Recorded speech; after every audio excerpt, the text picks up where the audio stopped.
Hello friends, आप सब कैसे हो? आशा करती हूँ आप सब अच्छे हो, मस्त हो, लाइफ को अच्छे से एंजॉय कर रहे हो। आज की हमारी स्टोरी है सुपर लेडी अनिका की। अगर आपको मेरी वीडियो पसंद आती है तो प्लीज़ दोस्तों के साथ शेयर करें, लाइक करें, कमेंट करें और ज़्यादा से ज़्यादा लोगों के पास शेयर करें।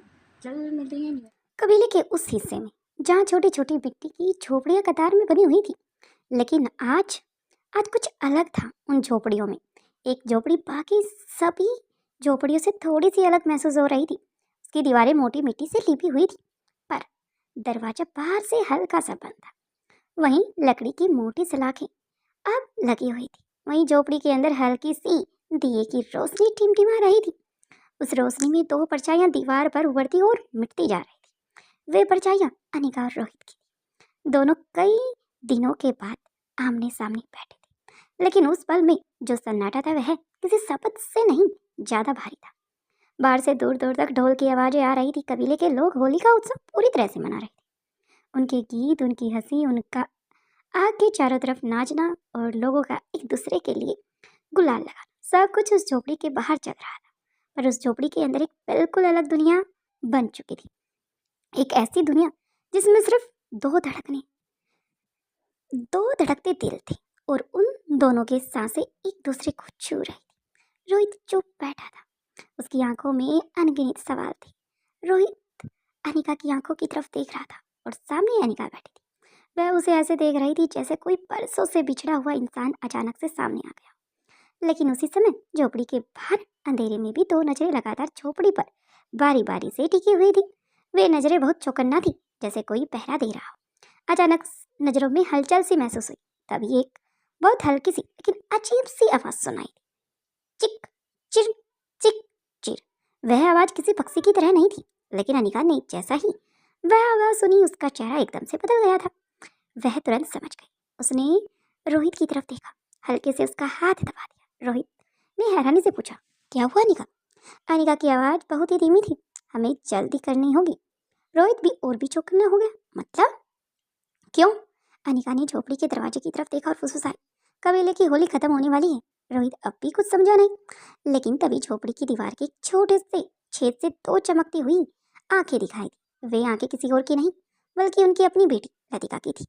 उनकी बेटी वह बाहर अंधेरे में भी छिपी हुई खड़ी थी, क्योंकि वह अपने मॉम डैड को जल्द से जल्द ये इन्फॉर्मेशन देना चाहती थी, क्योंकि अनिका को अंदर गए हुए काफी समय हो गया था। वह अपनी माँ को संकेत दे रही थी। उसने ही पक्षी जैसी आवाज निकाली थी। लतिका का दिल बहुत तेजी से धड़क रहा था। वह अपने मॉम डैड को देख रही थी। इतने दिनों के बाद उन्हें एक साथ देखकर उसके अंदर भी खुशी का समंदर जैसे उमड़ आया था, लेकिन साथ ही उसे डर भी था। अगर कबीले के लोग वापस आए तो क्या क्या ये मौका खत्म हो जाएगा? इसलिए उसने दोबारा वही हल्की सी आवाज निकाली। अनिका ने उसकी तरफ हल्का सा सिर हिला दिया, जैसे कह रही हो मैं समझ गई हूँ। बदले में अनिका ने भी वैसे ही आवाज निकाली। फिर वह धीरे से वापस रोहित की तरफ मुड़ जाती। उसके चेहरे पर अब अजीब सी शांति थी। वो रोहित के बिल्कुल पास आकर बैठ गई, इतनी पास कि दोनों की सांस एक दूसरे से टकराने लगी थी। रोहित की आंखें अनिका के चेहरे पर टिकी थी।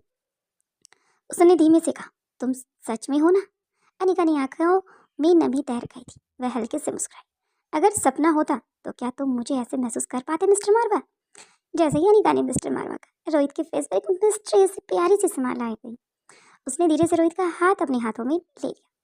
उसकी उंगलियां हल्के हल्के कांप रही थी, जैसे वह इस स्पर्श को दिल से हमेशा के लिए कैद कर लेना चाहती हो। वह रोहित को बहुत गौर से देखने लगी, कभी उसके हाथों को छूती, कभी उसकी उंगलियों को। फिर वह धीरे धीरे उसके कंधे तक पहुंच गई और फिर उसकी नजर रोहित के पैरों से लेकर उसके सिर तक घूमने लगी। वह हर इंच को याद करना चाहती। रोहित थोड़ा सा असहज महसूस किया। क्या देख रही है अनिका? अनिका हल्का सा हंसी। मिस्टर मारवा, आपको इतने दिनों बाद पूरा देखने का मौका मिला है। उसकी आवाज में इतना प्यार था, रोहित कुछ बोल नहीं पाया, क्योंकि रोहित समझ गया था अनिका क्या देखना चाहती है। मेरे जख्म, मेरी चोट, और शायद उस प्लेन से क्रैश होने के साथ मैं क्या उस क्रैश में था या फिर बाहर था, ये बात शायद रोहित भी नहीं जानता था। अनिका ने धीरे से रोहित की गर्दन को छुआ, फिर उसका चेहरा अपने हाथों में पकड़ लिया। तुम ठीक हो ना? रोहित ने एक प्यारी सी मुस्कान के साथ सिर हिला दिया, जैसे कोई छोटा बच्चा हो। लेकिन अनिका अब भी संतुष्ट नहीं थी। उसकी आंखें अब भी रोहित की गर्दन पर टिकी हुई थी। वह ध्यान से देखने लगी। उसने अपने अंगूठे से उसकी गर्दन के पीछे हल्का सा दबा कर डाला। फिर जैसे ही कोई डॉक्टर जांच करता है, बिल्कुल वैसे ही अलग अलग जगहों पर छूने लगी। रोहित थोड़ा सा हंस पड़ा। क्या कर रही हो अनिका? अभी समय नहीं है ये, अनिका ने गंभीर आवाज में कहा। मिस्टर वारा शांत। चेक कर रही हूँ। क्या? कहीं तुम्हारे शरीर में कोई डिवाइस तो नहीं लगाया गया? रोहित चौंक गया। डिवाइस? अनिका ने धीरे से कहा। हाँ, तुम्हारे माइंड को कंट्रोल करने के लिए तुम्हारे शरीर के अंदर एक चिप को डाला गया था। झोपड़ी के अंदर कुछ पल के लिए सन्नाटा छा गया था। बाहर ढोल की आवाज अब थोड़ी और धीमी हो गई थी। रोहित को किसी भी चीज के बारे में कुछ भी याद नहीं था। अनिका का उसके पास चेयर पर बांधना, अनिका के सिर पर वार करना। शायद अनिका रोहित को ये सब बताए तो शायद रोहित अपने हाथों से ही अपना गले को मरोड़ दे। कबीले का उत्सव धीरे धीरे खत्म होने लगा था और बढ़ रहा था, लेकिन अंदर अनिका भी रोहित को जांच कर रही थी। वह उसकी गर्दन, कंधे, पीठ को ध्यान से महसूस कर रही थी, जैसे उसकी उंगली किसी मशीन से भी ज्यादा संवेदनशील हो गई हो। कुछ देर बाद वह रुक गई। उसने गहरी सांस ली, फिर हल्के से मुस्कुरा दी। कुछ नहीं, रोहित ने पूछा। मतलब? अनिका ने उसकी आंखों में देखते हुए कहा। तुम्हारे शरीर में कोई भी चिप अब नहीं है। रोहित ने राहत की सांस ली। मतलब क्या कहना चाहती हो? मतलब कुछ नहीं मिस्टर मारवा, आप पूरी तरह से सेफ हो। अच्छा, लेकिन अनिका के चेहरे पर अब एक अलग सी सोच थी। वह धीरे से बोली। इसका मतलब क्या? इन लोगों ने तुम्हें सच में बचाया? रोहित ने पूछा। कौन लोग? अनिका ने झोपड़ी की दीवार की तरफ देखा। ये कबीला। कुछ पल के लिए दोनों चुप रह गए। फिर अनिका ने धीरे से बोली। उन्होंने तुम्हें सिर्फ जिंदा नहीं रखा मिस्टर मारवा, उन्होंने तुम्हारा अपना मान। रोहित की आंखों में हल्की सी हैरानी। मतलब? अनिका ने कहा। इतना अपना जितना कभी अपना खून भी नहीं रख सकता अपना बनाकर। बाहर खड़ी लतिका, हल्की सी आवाज लतिका के कानों तक भी जा रही थी। लतिका समझ चुकी थी कि शायद जो ये लोग हैं ये खतरे वाले नहीं हैं, यानी कि वो जहाँ पर हैं सेफ जगह पर है। अगर इन्होंने मेरे डैड को कुछ नहीं किया तो हमें भी कुछ नहीं कर सकते। इसलिए लतिका वहां से अब दूसरी तरफ जाने लगी। उसकी आंखों में चमक आ गई थी। उसने अपने मॉम डैड को कभी इतने करीब नहीं देखा। शायद उनके दिल के एक अजीब सी गर्माहट फैल गई थी। उसने धीरे से खुद से कहा, मॉम डैड। उसकी आंखों में खुशी के आंसू आ गए थे, क्योंकि कई दिनों के बाद उसने अपने मॉम डैड को एक साथ खुश देखा है। उसे पहली बार विश्वास हुआ कि अब सब ठीक हो सकता है। झोपड़ी के अंदर अनिका अचानक से रोहित को अपने गले लगा लिया। रोहित एक पल के लिए हैरान रह गया, लेकिन अगले ही पल उसने भी उसे कस कर अपनी बाहों में जकड़ लिया। दोनों की आंखें बंद हो गई, जैसे दुनिया का सारा दर्द उसी समय पूरी तरह से पिघल कर गायब हो गया हो। अनिका की आवाज बहुत ही धीमी थी। मैंने तुम्हें बहुत मिस किया मिस्टर मारवा। रोहित ने फुसफुसा कर कहा। मैंने भी। मुझे लगा नहीं था कि मैं शायद तुमसे दोबारा कभी मिल सकता हूँ। कुछ पल के लिए दोनों वैसे ही खड़े रहे। बाहर होली की आग अब बुझने लगी थी। कबीले के लोग धीरे धीरे अब जश्न खत्म करके खाने की तरफ बढ़ चुके थे, लेकिन उस झोपड़ी के अंदर अब दो दिल पूरी तरह से धड़क रहे थे। और तभी जो बाहर खड़ी मुस्कुरा रही थी उनकी बेटी, वो भी उनके दिल के बिल्कुल करीब थी, इसलिए उनकी धड़कनों को पूरी तरह से महसूस कर सकती थी। वह भी अब कबीले के लोगों के साथ भले ही बैठी थी, लेकिन उसे हल्की हल्की आवाज अब भी आ रही थी, क्योंकि उसकी सुनने की क्षमता अनिका की तरह काफी तेज थी। उसे यकीन था अब उसका परिवार फिर से एक हो रहा है। वहीं कबीले के लोग काफी हद तक अब थोड़े से नींद और भांग के नशे में हो चुके थे। वहीं झोपड़ी के अंदर अब भी वही हल्की सी आग टिमटिमा रही थी। उसकी पीली रोशनी में अनिका और रोहित एक दूसरे के बहुत ही करीब खड़े थे। उनका एक दूसरे के पास खड़ा होना जैसे समय को रोक देना चाहता। कई सालों की दूरी, कई सालों की बेचैनी और कई सालों का दर्द जैसे पूरी तरह से मिटने वाला हो। उन्हें ऐसा लग रहा था क्योंकि अनिका और रोहित का एक दूसरे से अलग होना एक दिन कई महीनों के बराबर था। कुछ पल एक दूसरे के साथ ऐसे ही रहते, उस एक पल में ही जैसे सब कुछ पिघल गया। अनिका ने अपना चेहरा रोहित के सीने से छुपा लिया। उसकी सांसें तेज चल रही थी। रोहित ने धीरे से उसकी बालों को सहलाया। तुम ठीक हो ना? तुम्हें कुछ नहीं हुआ? उसने बहुत नरमी से पूछा। अनिका कुछ पल तक कुछ नहीं बोली। फिर उसने धीमे से कहा, तुम्हें पता है मैंने कितनी बार सोचा शायद तुम इस दुनिया में नहीं हो, लेकिन ये बात मेरे मन में आती, लेकिन मेरे दिल और मेरे जहन में जब तक अनिका जिंदा है, रोहित अनिका को छोड़कर नहीं जा सकता। रोहित का हाथ अचानक से रुक गया। उसने अनिका को थोड़ा दूर किया और उसकी आंखों में देखने लगा। अनिका के चेहरे को अपने दोनों हाथों में समेटकर उसकी आंखों में आए हुए आंसू को अपने दोनों अंगूठों से पोंछते हुए बिल्कुल एक मासूम बच्चे की तरह उसके चेहरे को पकड़ लेता है। उन आंखों में दर्द साफ दिख रहा था। मैं भी यही सोचता था। रोहित बोला कि शायद तुम और मेरे बच्चे कहीं खो गए हो, शायद मैं कभी तुमसे ना मिल पाऊँ। ये सुनते ही अनिका की आंखों में आंसू भर आए। उसने धीरे से कहा, हम खोए नहीं थे रोहित, हम तुम्हें ढूंढ रहे थे। झोपड़ी के अंदर कुछ पल के लिए सिर्फ उन दोनों की सांसों की आवाज़ थी। बाहर आप ढोल की थाप आवाज़ अब लगभग खत्म हो चुकी थी। होली आग में पूज चुकी थी और उसी के साथ समय भी जैसे तेजी से भाग रहा था। अनिका और रोहित के चेहरे को अपने हाथों में पकड़ लिया था। वह उसे ऐसे देख रही थी जैसे हर लकीर को अपने दिल के अंदर उतार देना चाहती, रोहित के हर दर्द को बांट लेना चाहती। तुम बहुत बदल गए हो, उसने हल्के से कहा। मिस्टर मारवा। रोहित मुस्कुरा दिया। अच्छा, या बुरा? अनिका ने सिर हिलाया। नहीं, बस थोड़ा सा मजबूत लग रहे हो, उसने उसकी आंखों में देखते हुए कहा। पहले तुम सिर्फ बहादुर थे, अब तुम बहुत कुछ झेल चुके हो। रोहित की आंखों में हल्की सी नमी आ गई। उसने धीरे से कहा, जब इंसान सब कुछ खो देता है तो या तो वो टूट जाता है या फिर पत्थर बनकर सामने आता है। शायद ऐसा ही कुछ हम दोनों के साथ भी हुआ है। अनिका और रोहित कुछ समय के लिए बिल्कुल शांत एक दूसरे की आंखों में देख रहे। तभी रोहित ने अपना मौन व्रत तोड़ते हुए कहा, और तुम अनिका?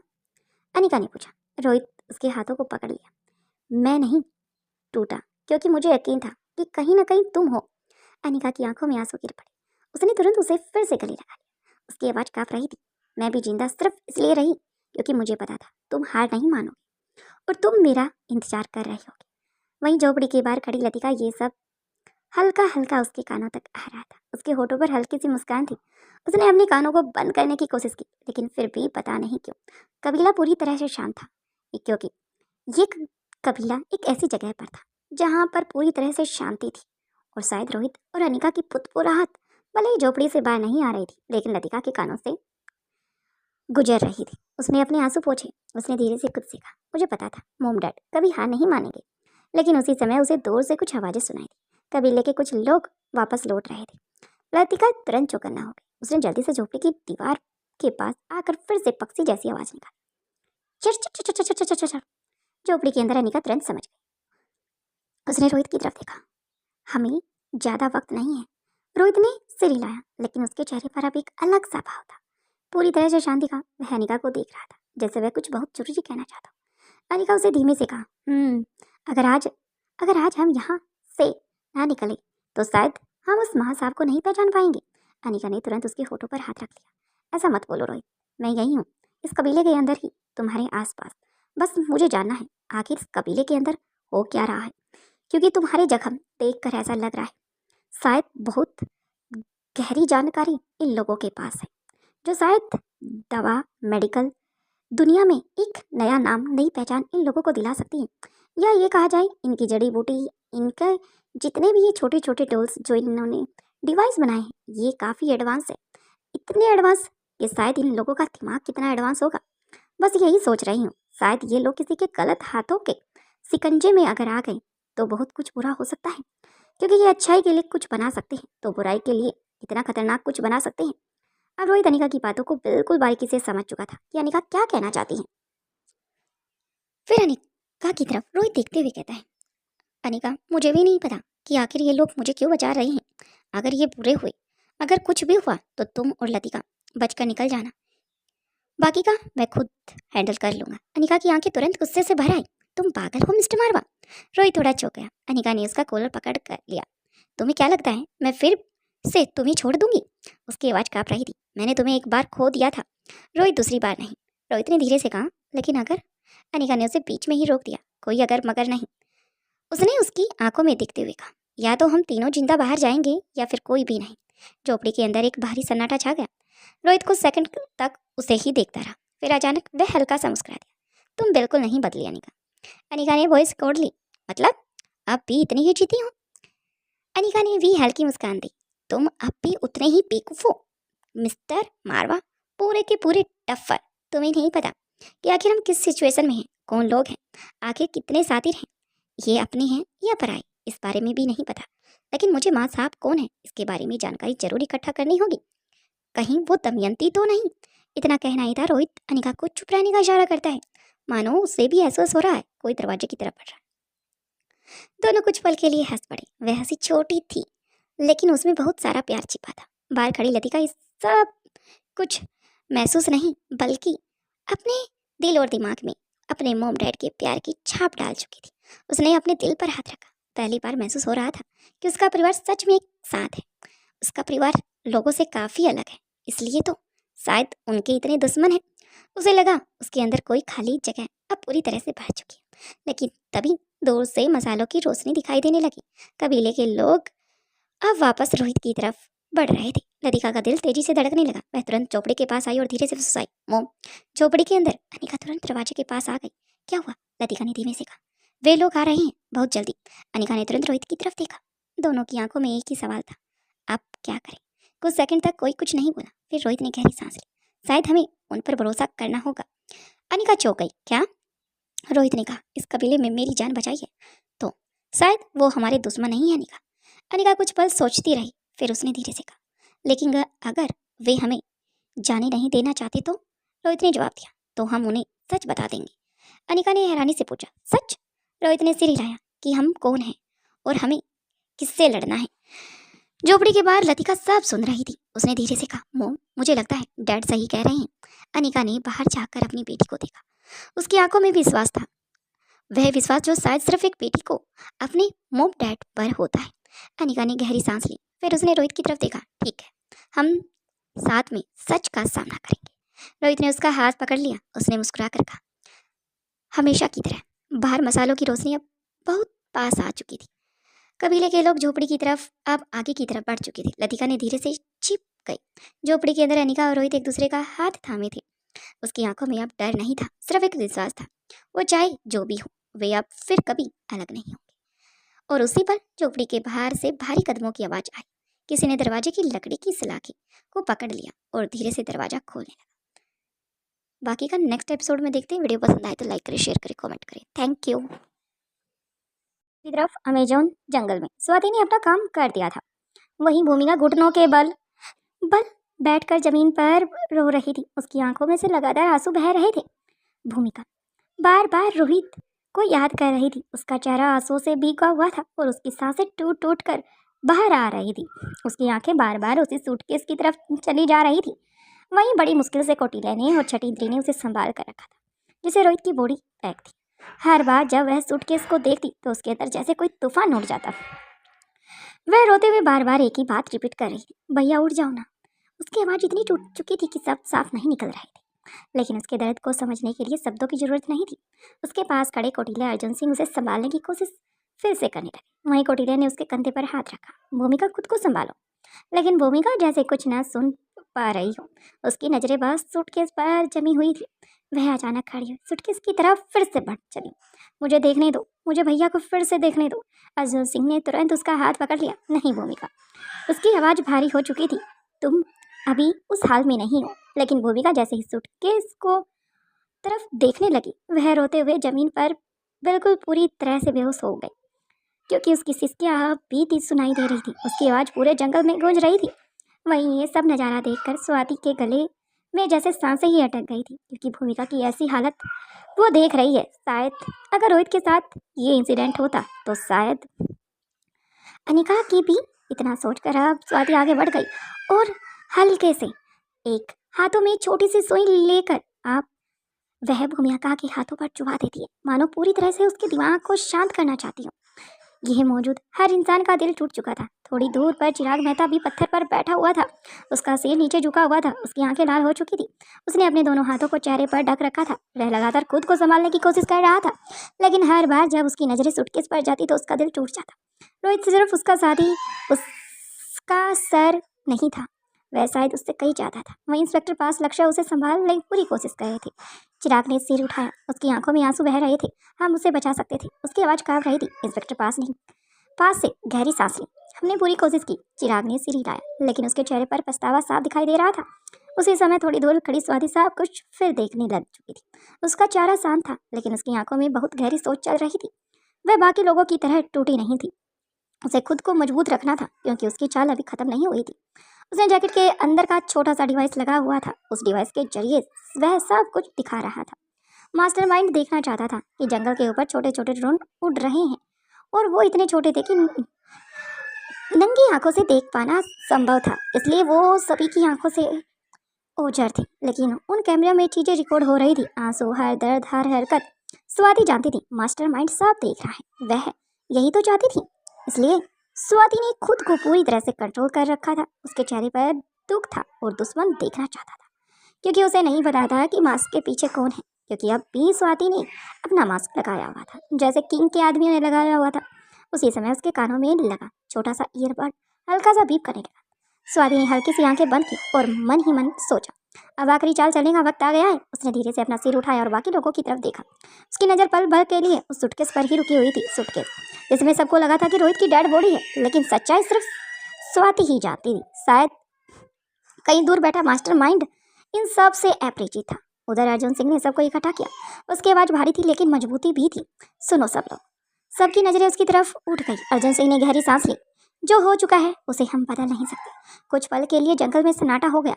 हर किसी को उम्मीद नहीं थी शायद वो कुछ कहेगा, लेकिन अर्जुन सिंह ने आगे कहा, हम यहाँ एक मिशन के लिए आए थे और वह मिशन अब खत्म हो चुका है।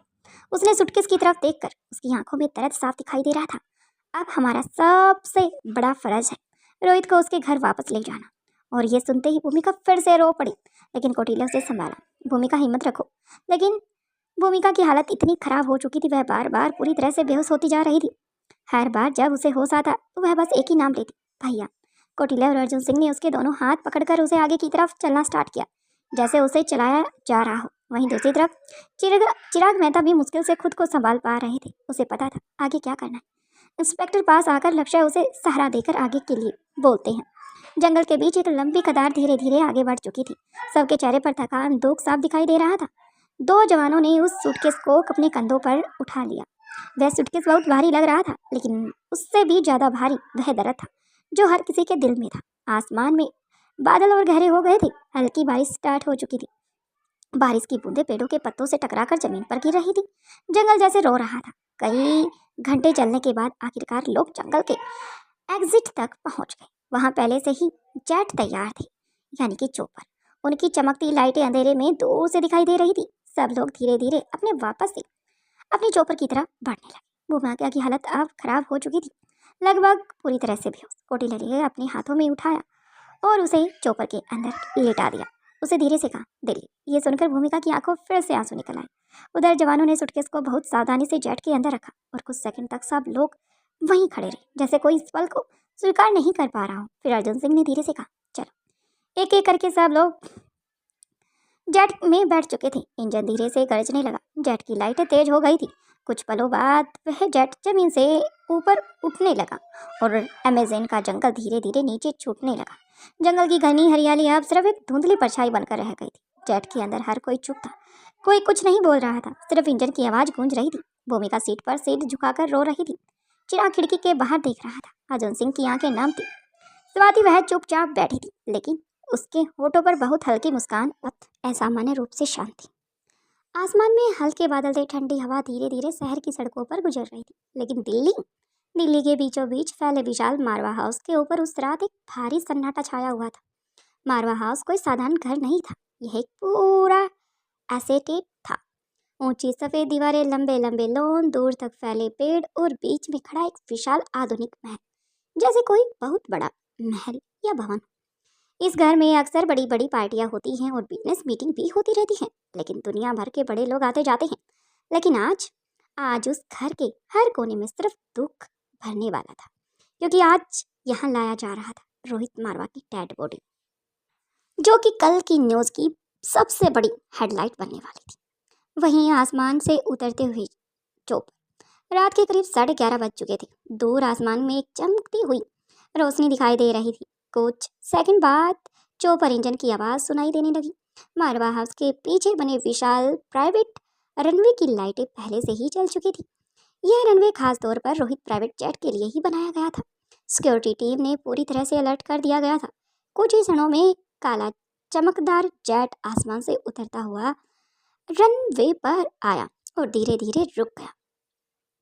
वहीं चौपर का दरवाजा खुलता है और उसी पल जैसे हवा में एक अजीब सा भारीपन फैल गया था, क्योंकि वहां पर मारवा हाउस के सभी लोग मौजूद थे, यानी कि जो वहां पर नौकरी गार्ड मौजूद थे। जेट के अंदर मौजूद हर इंसान जानता था कि वह किसे लेकर आए। मारवा हाउस इधर उधर घर के अंदर मुख्य हॉल में रोशनी जल रही थी। वहां बैठी थी सुहासिनी मारवा, रोहित की दादी माँ। उनकी उम्र काफी ज्यादा थी, लेकिन उनकी आंखों में अब भी वही तेज था, लेकिन आज वह तेज बुझ चुका था। उनके पास बैठी थी आशा मारवा, रोहित की माँ। उसके चेहरे पर एक ऐसा दर्द था जिसे शब्दों से समझाया मुश्किल था। कई घंटों से वे बस एक ही बात दोहरा रही थी, मेरा बेटा, मेरा रोहित। क्योंकि उन्हें एकदम से धक्का या पैनिक अटैक ना आए, तब तक प्रीति और सनी को हिदायत दी गई थी वे हर टाइम दादी माँ और सुहासिनी मारवा के पास रहे। यहाँ तक कि रोहित के बारे में भी बता दिया गया था। अभी उन्हें बस इतना ही बताया गया था, रोहित की हालत काफी गंभीर है। पास ही सोफे पर किनारे पर खड़ा सनी, रोहित का छोटा भाई सनी, हमेशा से अपने बड़े भाई का अपना हीरो मानता था, अपना आइडल मानता है। उसके चेहरे पर गुस्सा, दर्द और बेबसी साफ झलक रही थी। वह चाहकर भी दादी माँ और आशा मारवा को बता नहीं पा रहा था। वह बार बार अपनी मुठियां बीच रहा था, जैसे खुद को रोक रहा हो।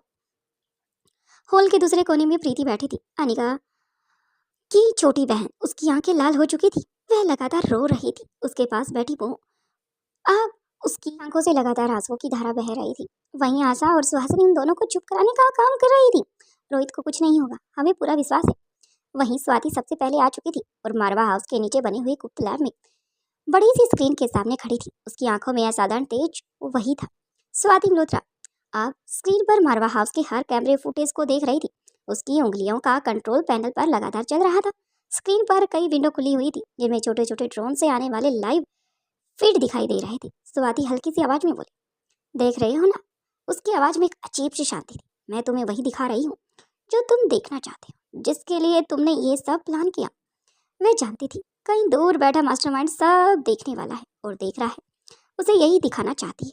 रोहित सचमुच मर चुका है, लेकिन सच्चाई सिर्फ स्वाति ही जानती थी। जिस बॉडी को रोहित समझ रहे थे, वह असल में स्वाति द्वारा बनाया गया एक ह्यूमन क्लोन था। हर परफेक्ट बायोलॉजिक कॉपी, जिसे इस तरह डिजाइन किया गया था कि कोई भी मेडिकल टेस्ट उसे असली रोहित साबित करे। स्वाति ने धीरे से स्क्रीन की तरफ देखा और फुसफुसाई, अब तुम्हें यकीन हो जाएगा कि रोहित मारवा इस दुनिया में नहीं है। वहीं घर के बाहर उसी समय बाहर अब चौपर से उतर कर लोग आने लगे। सबने पहले उड़ते ही अर्जुन सिंह, उसका चेहरा बदल और गंभीर चुका था। वहीं सुहासिनी और आशा मारवा और सभी के कानों में चौपर की आवाज आ गई, इसलिए धीरे धीरे करके फैमिली मेंबर्स भी आने लगे। वहीं इंस्पेक्टर अर्जुन सिंह, इंस्पेक्टर अरबाज सिंह, लक्ष्य, बाकी टीम मेंबर्स भी सबके चेहरे पर वही भारी दुख दिखाई दे रहा था। कुछ सेकंड के बाद 2 जवान जेट के अंदर गए और फिर धीरे से बाहर आए। उनके कंधों पर था एक काला बड़ा सा सूटकेस, जिसमें रोहित की बॉडी रखी गई थी। वह दृश्य देखकर मौजूद सिक्योरिटी गार्ड की आंखों झुक गई, नम हो गई। वही दादी माँ और सुहासिनी मारवा और आशा मारवा को तो यकीन ही नहीं हो रहा था। वहीं अब सनी का बुरा हाल, प्रीति का बुरा हाल, भूमिका तो पहले से ही बेहाल हो चुकी थी। मारवा हाउस के अंदर वो रात एक दुख भरी रात बन चुकी थी। मारवा हाउस के मुख्य दरवाजे के सामने सब सूटकेस लाया गया। सभी अंदर बैठे लोगों को खबर मिली। सनी सबसे पहले अब उस सूटकेस की तरफ बढ़ने लगा। उसे पीछे आरवसा, मारवा, सुहासिनी भी, बाकी लोग भी, क्योंकि उनका दिल मान नहीं रहा था कि इस सूटकेस के अंदर रोहित है। जैसे ही आशा मारवा की नजर उस सूटकेस पर पड़ी, वहीं जम गई। कुछ सेकंड तक हिल नहीं पाई। उसे समझ नहीं आ रहा था कि जो वो देख रही है वो वास्तविक है या फिर झूठ या छलावा। फिर अचानक से उसके मुंह से एक चीख निकली, रोहित। वह चीख इतनी भयानक थी कि शायद आसपास का सारा एरिया दहल गया था। एक माँ की रोने की आवाज। वह दौड़कर उस सूटकेस की तरफ बढ़ी, लेकिन अर्जुन सिंह ने धीरे से उसे रोक लिया। उनकी आवाज भारी थी, नहीं आंटी। आशा मारवा की आंखों में आंसू लगातार बह रहे थे। वहीं दादी माँ चेयर पर बैठी थी, लेकिन आज दादी माँ की ऐसी हालत, केयर टेकर लीला को भी होश नहीं था कि दादी माँ कब चेयर से नीचे गिर गई और वह अपने बैग के जरिए घिसर कर आगे की तरफ बढ़ रही थी। जैसे ये सब इंस्पेक्टर अरबाज ने देखा, वह उनके पास आया। उन्हें सारा देकर उनके हाथ अपने कंधे पर रखे। दूसरी तरफ से लक्ष्य ने और फिर उस सूटकेस के पास लेकर आया। उसके हाथ कांप रहे थे। आपने कहा था कुछ नहीं होगा, भूमिका की तरफ देखते हुए कि तुमने बेटा मुझे क्या कहा था, लेकिन ये क्या हुआ? तुम्हारा भाई कहाँ है? तुम अपने भाई को लेने गई थी ना? मुझे पता था तुम अपने भाई को लेने गई हो, और तुम कई दिनों से मुझे झूठ बोल रही थी। दादी माँ लगातार वार पर वार करती जा रही थी, लेकिन वह समझ पा रही थी अब उसे क्या करना है। वही आर्यन अलेक्जेंडर, जी हाँ, तीनों बच्चों को बिल्कुल वैसे ही स्वाति ने सेट कर दिया था जैसी सिचुएशन थी। ये सब तब किया गया जब सभी फैमिली मेंबर्स डाइनिंग हॉल में बैठे हुए थे। अब तीनों बच्चे धीरे धीरे आगे बढ़ रहे थे। वहीं भूमिका, उसी समय भूमिका ने जैसे ही वह सूटकेस फिर देखा, उसके पैर जमीन से खिसक गए। दादी की माँ की आवाज़ उसके कानों में गूंज रही थी। आशा मारवा की बेबसी, जो कि उसे पूछने के लिए आई थी, बताने के लिए आई थी। उसे कुछ अजीब सा महसूस हो रहा है, मानो रोहित अनिका खतरे में हो।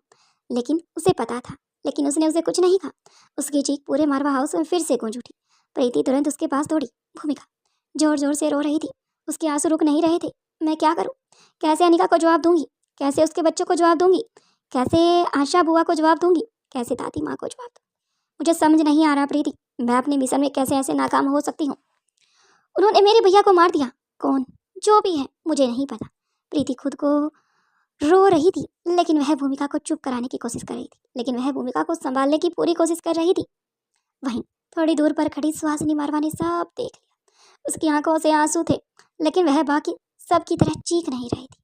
वह धीरे धीरे अब रोहित की तरफ देख रही थी। उनके उसके सूटकेस की तरफ अपना हाथ बढ़ाया। वह अपने रोहित को छू लेना चाहती थी, लेकिन दूसरे ही पल अर्जुन सिंह ने फिर से दादी माँ का हाथ पीछे की तरफ किया।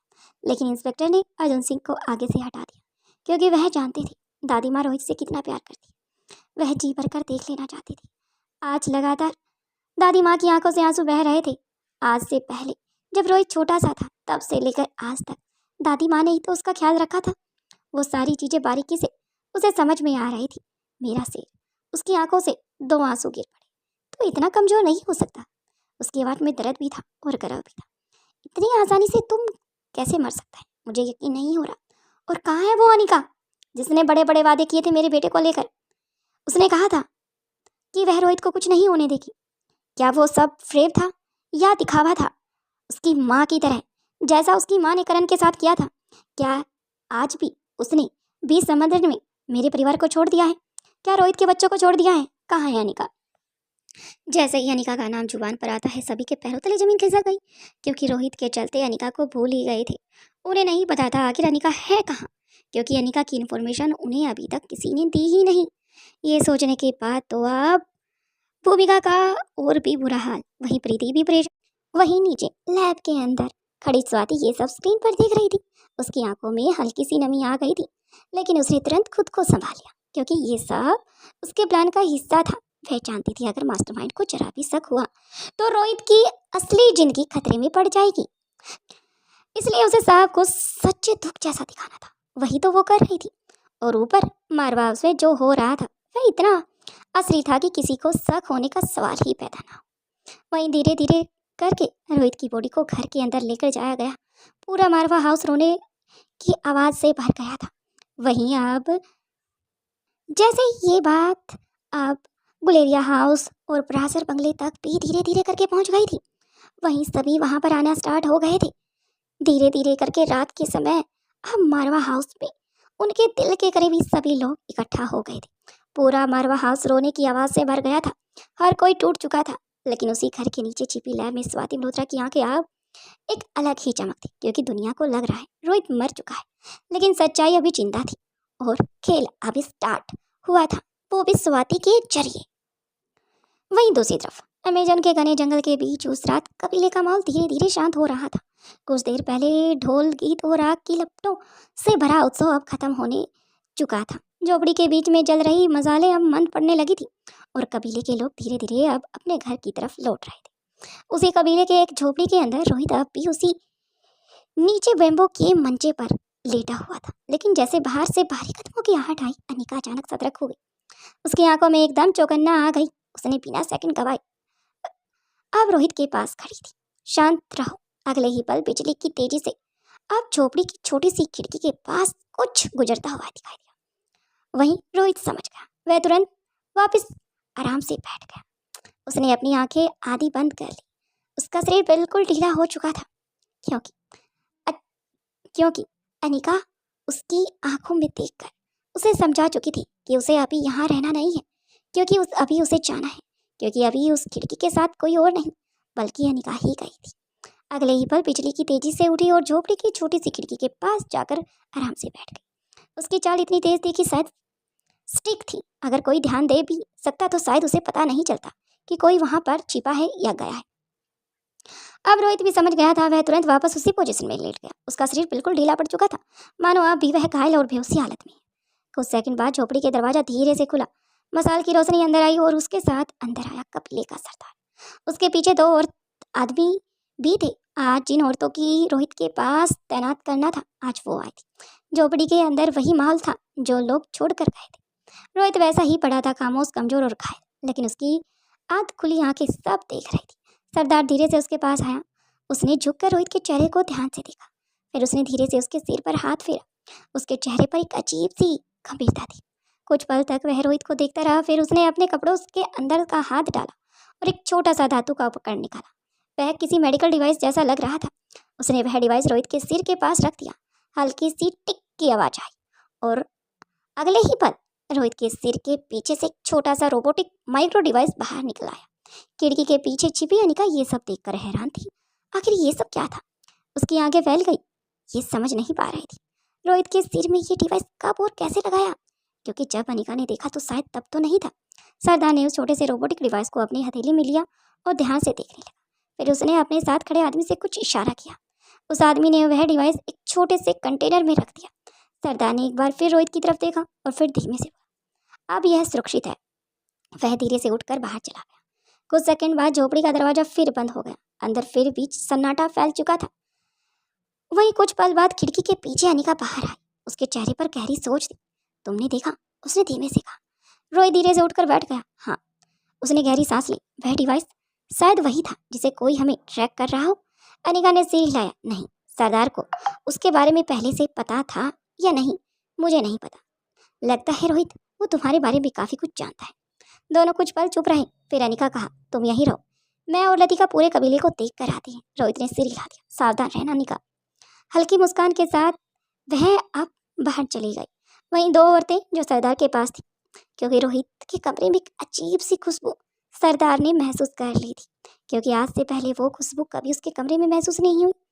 अब उन दोनों औरतों को पूरी तरह से तैनात करके रोहित के पास वापस भेज दिया जाता है। अब वे दो औरतें रोहित के पास आ जाती हैं और वही लोरी बुदबुदाने लग जाती है। अब रोहित उस लोरी में पूरी तरह से गुम हो जाता है।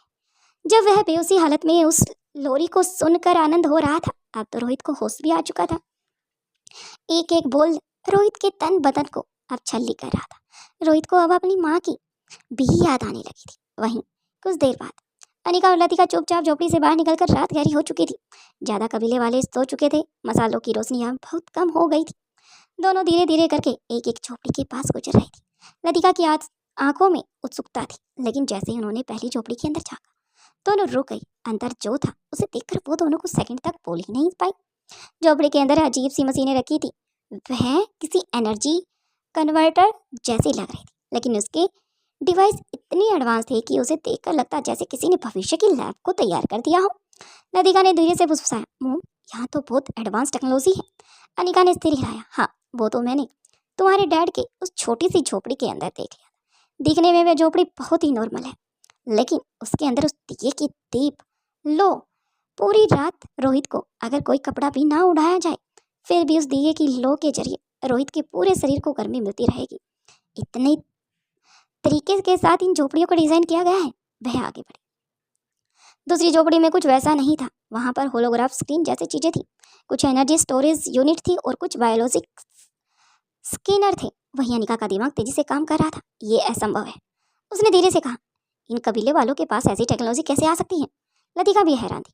ये तो कम से कम 50 साल आगे की टेक्नोलॉजी है, जो शायद उसकी माँ के पास भी है, शायद अनिका के पास भी, शायद अनिका के बच्चे और लतिका के पास। लेकिन इन लोगों के पास कैसे आई? अनिका के दिमाग में अब ये बात पूरी तरह से छाप छोड़ चुकी थी। दोनों एक दूसरे को देखने लगे। ये कबीला साधारण नहीं है लतिका। ये लोग दुनिया से दूर जरूर रह रहे हैं, लेकिन उनकी टेक्नोलॉजी दुनिया से बहुत आगे की सोच रखती है। अनिका के दिमाग में अचानक से एक सवाल उठा। कोई तो है जो इन्हें बाहर की जानकारी भी दे रहा है। लतिका ने भी धीरे से कहा, हाँ, कोई बहुत बड़ा दिमाग। उसी पल अनिका के दिमाग में अचानक से एक नाम गूंजा। फुसफुसाया, कहीं वही माँ साहब तो नहीं। लतिका चौंक कर उसकी तरफ देखने लगी। कौन माँ साहब? उस पर वह पूरी तरह से दमयंती के बारे में बता देती है। अनिका की आंखों में एक नई समझ आ चुकी थी। सरदार बार बार वही नाम तो ले रहा था जोर जोर से, माँ साहब। उसने गहरी सांस ली। शायद यही इस पूरे रहस्य की चाबी है। रात के उस सन्नाटे में कबीले का रहस्य और गहरा हो चुका था और अब इस कहानी में एक नया नाम जुड़ चुका था, माँ साहब। लेकिन किसी को नहीं पता था आखिरकार माँ साहब है कौन। अनिका और लतिका धीरे धीरे आगे की तरफ बढ़ रही थी। चारों तरफ जंगलों की आवाज हल्की हल्की गूंज रही थी। कहीं मसालों की हल्की रोशनी टिमटिमा रही थी। लेकिन उस अंधेरे की रात में दो परछाइयां चुपचाप एक झोपड़ी से दूसरी झोपड़ी की तरफ बढ़ रही थी। अनिका और लतिका दोनों बहुत ही सावधानी से चल रही थी ताकि किसी को उनकी आंख तक ना मिले। कुछ देर पहले उन्हें कई झोपड़ियों के अंदर ऐसी मशीनें देखी जो सामान्य दुनिया से बहुत ही कम जगहों पर मौजूद थी। और यही बात अनिका की सबसे ज्यादा परेशान कर रही थी। वह धीरे धीरे चलती हुई सोच रही थी, ये लोग आखिर कौन है? जंगल के बीच रहने वाला ये कबीला इतना एडवांस कैसे हो सकता है? लतिका भी अपनी माँ के साथ चल रही थी, लेकिन उसकी आंखों में चीज को बहुत ध्यान से देखने की क्षमता थी। वह सिर्फ देख नहीं रही थी बल्कि समझ भी रही थी। उसने डिजाइन कैसे बनाया है, वह डिजाइन कैसे कैसे काम करती है बारीकी से। कुछ ही देर में कबीले के सबसे पीछे वाले हिस्से तक पहुंच गए। यह जंगल बाकी जगहों से थोड़ा अलग था। यहाँ पर कबीले वालों की झोपड़ियां की संख्या काफी थी। जमीन थोड़ी ऊंची नीची थी। अचानक लतिका रुक गई। अनिका हैरानी से पूछा, क्या हुआ लतिका? लतिका चुपकर जमीन को देखते हुए देखने लगी। फिर उसने धीरे से कहा, यहाँ कुछ अजीब सा है। अनिका ने भी उसके पास बैठ गई। जमीन पर सूखे पत्ते पड़े थे, लेकिन उनके नीचे मिट्टी की थोड़ी अलग अलग लग रही थी, जैसे हाल ही में वहां कुछ हिलाया गया हो या कुछ छिपाया गया हो। लतिका ने धीरे से पत्तों को हटाया। नीचे छोटा सा धातु का गोल प्लेटफॉर्म दिखाई दिया। अनिका की आंखें सिकुड़ गई। ये तो कोई मैकेनिक लोग लगता है। लतिका ने अब प्लेटफॉर्म को ध्यान से देखा। उसने अपनी उंगलियों को उस पर बने छोटे से चिन्हों को छुआ। कुछ सेकंड तक बिल्कुल चुप रही। फिर उसने मुस्कुरा कर कहा, मॉम, ये पासवर्ड लोग हैं। अनिका ने हैरान रहकर कहा, तुम्हें कैसे पता? लतिका ने प्लेटफॉर्म पर बने चिन्हों को दबाना शुरू किया। ये सिंपल पैटर्न है, लेकिन बहुत स्मार्ट तरीके से छुपाया गया है। उसने चारों चिन्ह दिखाए। टक टक टक टक टक। हल्की सी आवाज ब्लिंक हुई। अचानक जमीन का वह हिस्सा धीरे धीरे नीचे खिसकने लगा और उसके सामने एक गुप्त सीढ़ी दिखाई देने लगी। अनिका की आंखें फैल गई। ये एक अंडरग्राउंड एंट्रेंस है। लतिका की आंखों में उत्साह था। चले? अनिका कुछ पल सोची, इधर उधर देखा, फिर उसने सिर हिला दिया। सावधानी से दोनों धीरे धीरे सीढ़ियां नीचे उतरने लगी। नीचे जाते ही उन्हें एक ठंडी हवा का झोंका महसूस हुआ और फिर जो दृश्य सामने आया उसे देखकर दोनों के लिए बिल्कुल भी स्थिर रह गए। उनके सामने विशाल भूमिगत लैब थी। दीवारों पर लगी नीली रोशनी पूरे कमरे को रोशन कर रही थी। चारों तरफ बड़े बड़े होलोग्राफ स्क्रीन लगे हुए थे। कुछ मशीनें खुद ब खुद काम कर रही थी तो कुछ बायोलॉजिक रिसर्च यूनिट कर रही थी। कहीं एनर्जी रिकवर हो रही थी तो कहीं जेनेटिक स्कैनर लगे हुए थे। अनिका ने धीरे से सोचा, हे भगवान, ये तो किसी इंटरनेशनल रिसर्च लैब जैसी है, काफी एडवांस। लतिका के चारों तरफ देख रही थी। उसकी आंखों में आश्चर्य के साथ साथ एक अजीब सी चमक थी। वह एक मशीन के पास गई। उसने स्क्रीन को छुआ। स्क्रीन के तुरंत एक्टिव हो गई। उस पर डीएनए स्ट्रक्चर दिखाई देने लगा। अचानक हाथ रखने के साथ ही अब पूरा का पूरा लतिका का डीएनए स्ट्रक्चर उसके सामने था। अनिका ने देखा तो उसकी सांसें अटक गई। ये तो ह्यूमन जीनोम एडिटिंग सिस्टम है जो तेजी के साथ स्क्रीन के पास आई। और यह मॉडल ये तो अभी दुनिया में कहीं भी पूरी तरह से विकसित ही नहीं हुआ। लतिका शांत आवाज में बोली, लेकिन यहाँ है, क्योंकि ये दुनिया से भले ही दूर रहते हैं तो शायद इसलिए बिना किसी की रुकावट के साथ इन्होंने अपने काम पर फोकस किया। अनिका कुछ पल तक चुप रही। फिर उसे कहा, किसी ने इस कबीले वालों को ये सब दिखाया है, बताया है या समझाया है? शायद बाहरी व्यक्ति जो बाहरी दुनिया का वैज्ञानिक है उसने ही ने ये राह दिखाई। कोई बड़ लग रहा है कोई काफी ज्यादा मात्रा में इन चीजों की नॉलेज रखता है। लतिका ने धीरे से सिर हिलाया। हाँ, फिर बहुत बड़ा प्लान चल रहा है। उसी समय लतिका की नजर दूसरी स्क्रीन पर गई।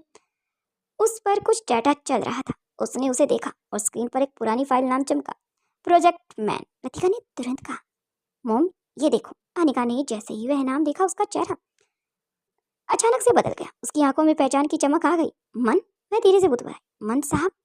अचानक से कई पुरानी बातें उसके दिमाग में घूमने लगी। कबीले के सरदार ने कहा था बार बार वही नाम लेना है। अब ये प्रोजेक्ट फाइल है। अनिका ने गहरी सांस ली। तो इसका मतलब ये सब उसी का काम है? लतिका ने पूछा, मन साहब कौन मॉम? अनिका कुछ पल के लिए चुप रही। फिर उसने धीरे से कहा, अगर मेरा शक सही है तो वह इंसान दुनिया का सबसे खतरनाक और सबसे जीनियस वैज्ञानिकों में से एक है, जो शायद मेरे साथ काम कर चुका है। उसी समय अचानक लैब की स्क्रीन पर अपने आप एक एक्टिव हो गई। उस समय एक छाया जैसी आकृति दिखाई दी। दोनों चौंककर स्क्रीन की तरफ देखने लगे। स्क्रीन पर एक भारी आवाज गूंजी, तो आखिर तुम यहाँ तक पहुंच गई।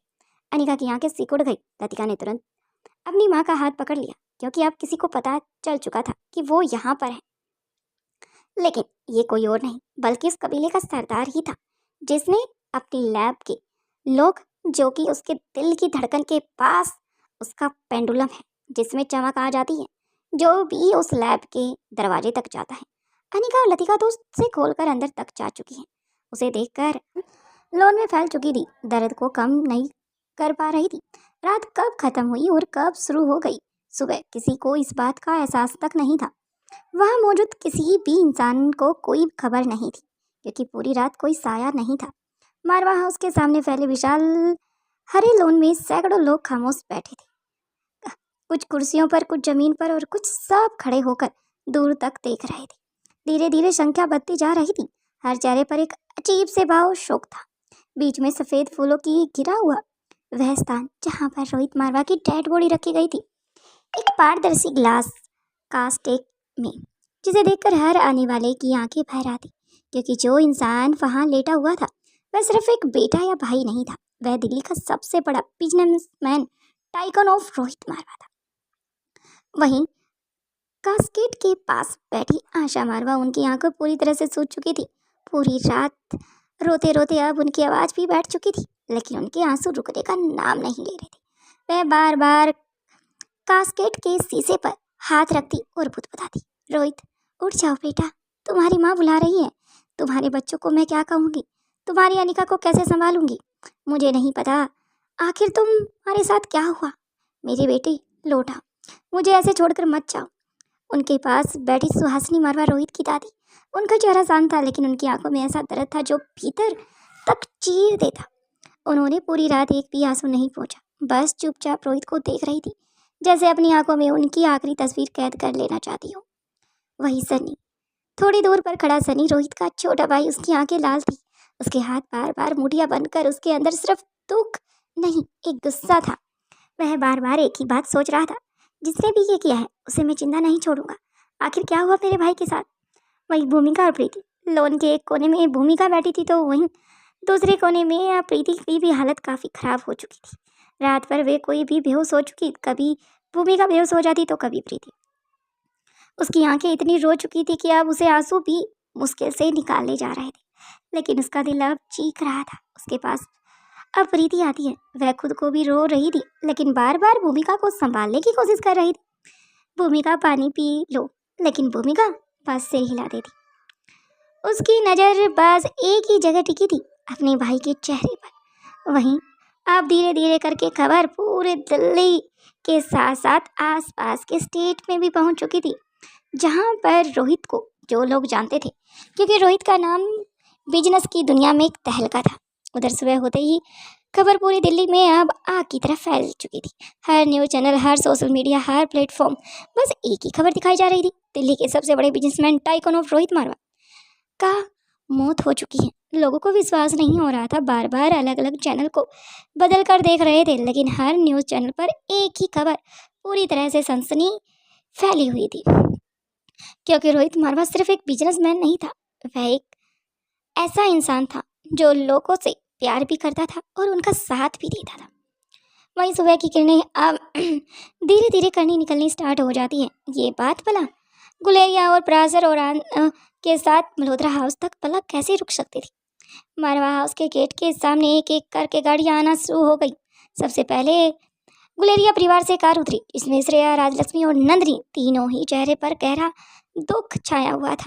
जैसे उन्होंने कास्केट में रोहित को देखा, उसकी आंखों में आंसू बहने लगे। राजलक्ष्मी धीरे से आगे बढ़ी, उसे तो खुद भी विश्वास नहीं हो रहा था कि ये वास्तविकता है या फिर उसकी आंखों का भ्रम। उन्होंने कास्केट के हाथ रखा और धीमी आवाज में बोली, तुम्हें तो अभी बहुत दूर जाना था रोहित, अनिका और तुम्हारे बच्चे। इतना कहकर तीनों फूट फूट कर रोने लगी। वहीं मल्होत्रा हाउस कुछ ही देर बाद दूसरी गाड़ी आकर रुकी, फिर तीसरी, जिस गाड़ियों में से मल्होत्रा हाउस के परिजन निकले। किशन मामा, क्रिश और श्वेता। किशन मामा ने जैसे ही यह दृश्य देखा उनकी आंखें अब भर आई थी। उन्होंने आगे बढ़कर सनी को गले लगा लिया। बेटा हिम्मत रखो। लेकिन सनी की आंखों में अब भी आग थी।